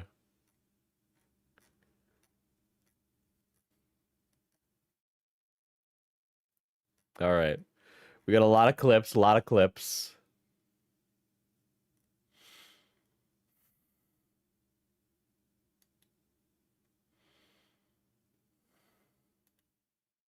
Wow, why is it such a coincidence that all the people in Austin and also LA don't talk to him? Dude, I saw the clip recently of Asmongold chasing down a glass of water with Dr. Pepper. And I don't even know what kind of affliction causes such a disease to fester in one's mind, dude. Where you're like, this tastes disgusting. Because when I drink water, it's devoid of taste, you know? But like to you, it tastes so bad that you need to drink soda after. How do you not die? No wonder you're racist, man. You're just chronically dehydrated. Like, I think he's also like, there's been a large part of his community that's been trying to like actively downplay and spread misinformation and lie, and especially yes, you know, hurt Emeru. And I think that really, I hope that now, after seeing the receipts and seeing the screenshots, he has rabies, literally rabies. Seeing the edits and everything, I hope you realize who. No, it was like a bottle of Fiji water that I saw the clip with. Defending. I hope you realize that this is what you've been fighting for. And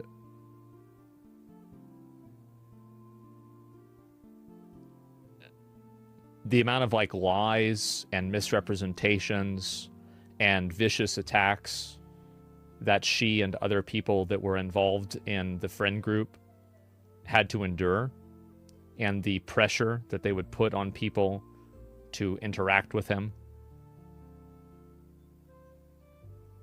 was disgraceful.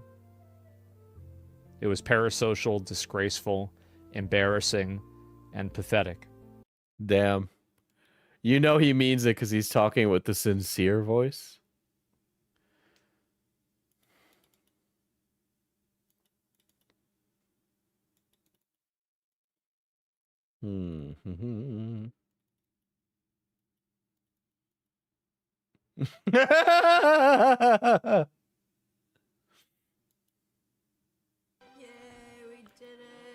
Hey mods, can you do me a huge fucking favor? Can you start banning literally anybody that ever tells me that I'm being mean to her? I mean, can you give a disclaimer? It's... Yeah, now that I've said that, Emmy, can you back me up and agree so that could happen? Okay, buddy, calm down. It's not being mean. Asmongold looks like a caveman that some wacky teenagers found, thawed out, and tried to dress up to fit into modern society. Nah, he just kind of looks like, I don't know, like a South Park bit character. This is just how...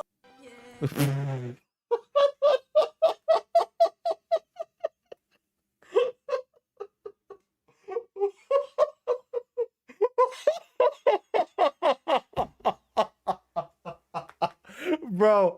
Bro, would you put that in the docket, KJ? You didn't check to see if it was a comedy clip chimp. Dude, I just watched Mizkif fucking body Emiru with a chair.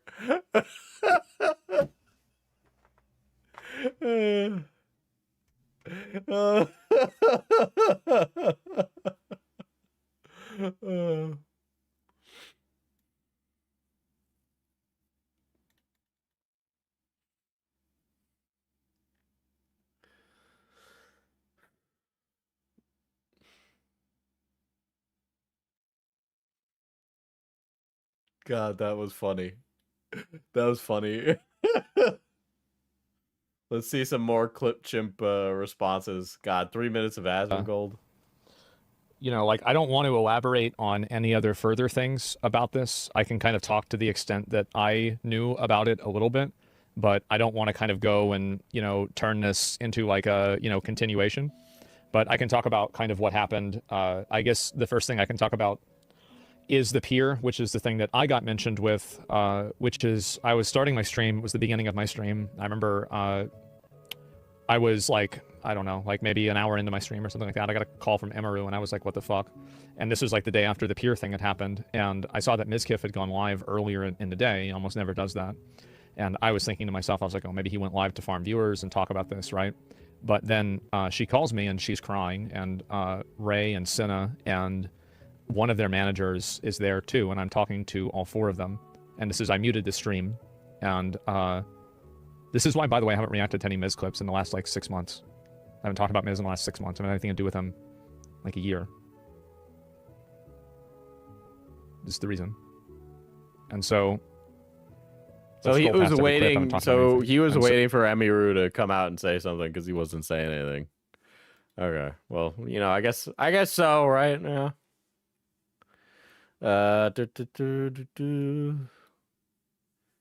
Dude, I like that all these hilarious clips of Miz are coming out now. This is beautiful. I was terrified. I couldn't understand what was happening. My viewers were dropping, Maya's were only going up. And there was a part of me that thought that I was going to be smaller than her, and I don't know if it was my ego or what, but I couldn't take it.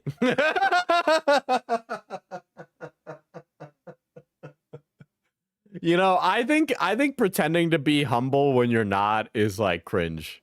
You know, if he was just like, listen, man, I like to be the winner. I don't like the idea of my ex getting ahead of me. I don't care if it's not humble. Like, okay, like just villain Max. All right. Just villain Max. All right. Like, yeah, I produce slop content and I want to be successful. Okay. Because I want to make a lot of money. All right. Is that evil to say? Is it not altruistic? Sure, perhaps, but who cares? I felt like shit. And I was on the phone with Austin, and then XQC, I somehow got on a call with him, and he talked to me for hours, making me feel better about it. And he did. And I genuinely, after talking to him, felt a lot better.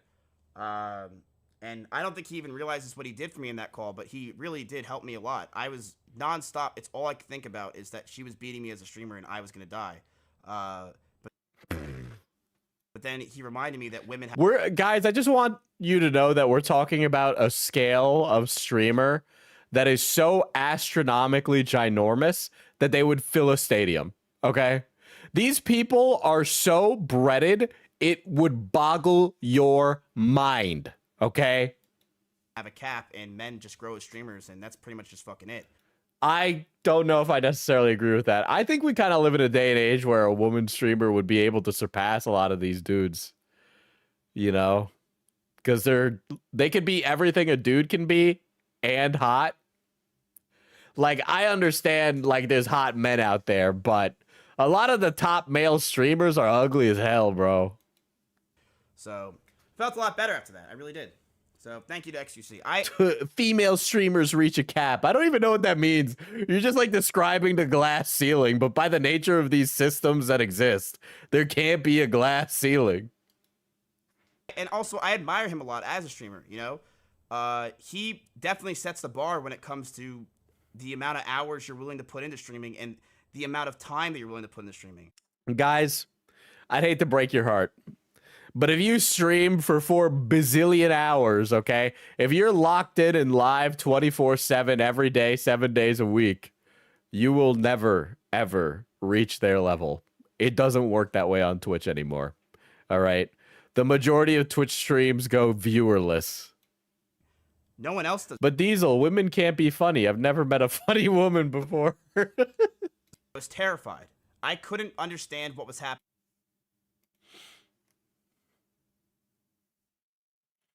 I played the Have Some Fucking Dignity and Retire clip.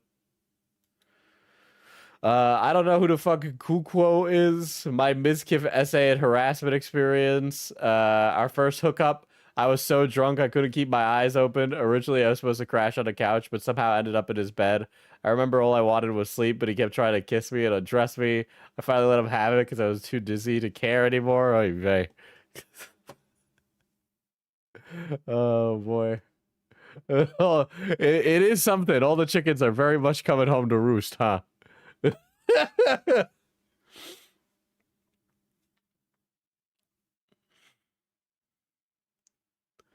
Let's see. I never reach out to people anymore. I was mortified of the rumors he'd spread and depressed over what people thought of me. Okay, so more insane shit. Oh, by the way, guys, the last person anybody asked to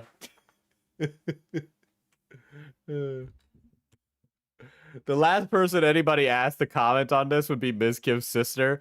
Mizkif is Italian. I think his sister is more Italian. Okay? I've never... Oh, this is not his real-life sister. And the years of speculation. This was revealed during a Just Chatting podcast, clarifying their inside joke. Despite this, their dynamic remains a topic of interest in the streaming community. Okay, all right. It got checked. It got checked. Because I remember people saying that they kept sending Mizkif his sister's butthole or something. This reminder, like all of these people, are getting mogged by some 30-year-old Japanese lady playing an anime bunny girl and a bedridden Latina playing an anime devil girl. You got a really good point there.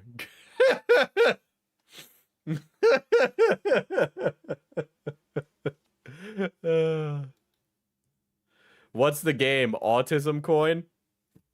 Well, it got your ass asking questions, so I guess it worked. It's fucking Subway Surfers. Of course I'm biased. Finally, an autism-friendly streamer. Duh. What do you think? Of course I'm biased. Because I know what happened. Yeah, obviously you're going to be if you know something about a situation that is more than what the Why does his voice sound like a robot? Public would know, then yes, obviously you're going to be biased about it because you know things that were you there? In some of these cases, yes. The bias towards being the truth. Yeah, exactly. Like it's not about whether this is like, oh, whose side this is on. These are just things that straight up happened.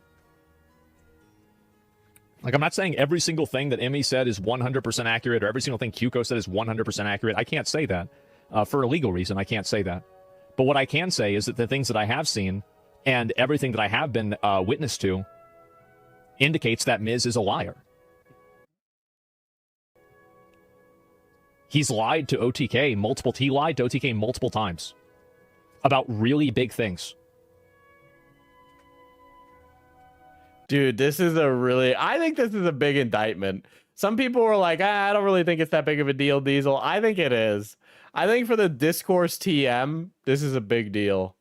Because it shows which way the wind is blowing for Mrs. Camp right now. Talk about loyalty. I'm reading the fucking tea leaves, okay? Like, Asmongold not being on his side is like a huge bellwether for his success in this situation, dude. Guilty.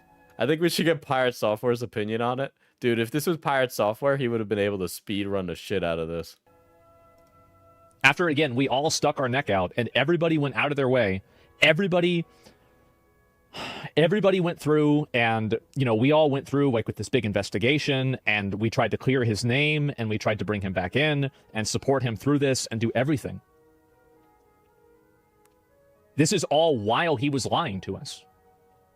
Yeah, so like Miz lying, so this brings into question Miz possibly lying during the corporate investigation, right? So I can imagine that Asmongold is particularly annoyed because of all the time it took out of everybody's personal life.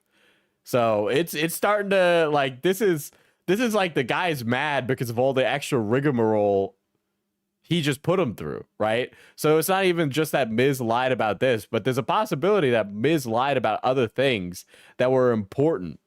Higher time. Speaking of Pirate Software, will you ever finish Heartbound? Look, man, let's get through the melon first, then we can talk about these other things. Mock Charlie Kirk's death, of course. Pirate Software would go Eureka and solve it all.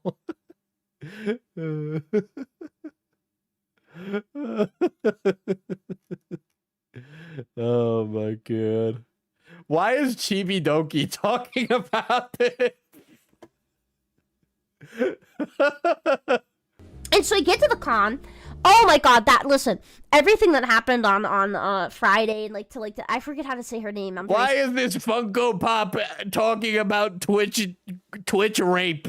Sorry, it's like Emeru and everything, guys. That is so freaking messed up. And I remember like a lot of people telling me not to go. And guys, I think I totally understand where you guys are coming from. I wholeheartedly did not want to go either if it weren't for you guys. If I were just a con goer, I don't think I would have gone. Like someone in my responses was like, hey, like you should not go. It's a safety thing. And I was like, yes, I totally understand. But you guys spent yeah. What's Chibi Doki's take on URR? Basically, You will receive one gift from me on Christmas. This is gonna be a really scary foreshadowing to you, like I don't coming to my store and like blowing up or something, right? I get to the con on Saturday, and basically, this is totally good. What they do is they check your bags. Dude, the Mizkif situation has breached and like containment and entered the VTuber space. And like make you go through a metal detector. That's freaking based. That's good. Obviously, duh. Like I know, but like you need to do that. My career is a detriment to them. Then I will have so many regrets. Does that make sense? It's not meant to be a brag. It's more of like, if anything, if it was my fault that anything made them uncomfortable or got to them, I would be so sad. Dude, everybody has nothing but bad things to say about TwitchCon. Everybody has like nothing but horrible things to say about it. Like this con is like, we're not reaching TanaCon levels yet, but this is getting comedically over the top. Like a lot of stuff keeps happening. It's kind of ridiculous. Anyway, I was gonna go over Mrs. response tonight too, but I kind of also want to work on a video for Mana Potion.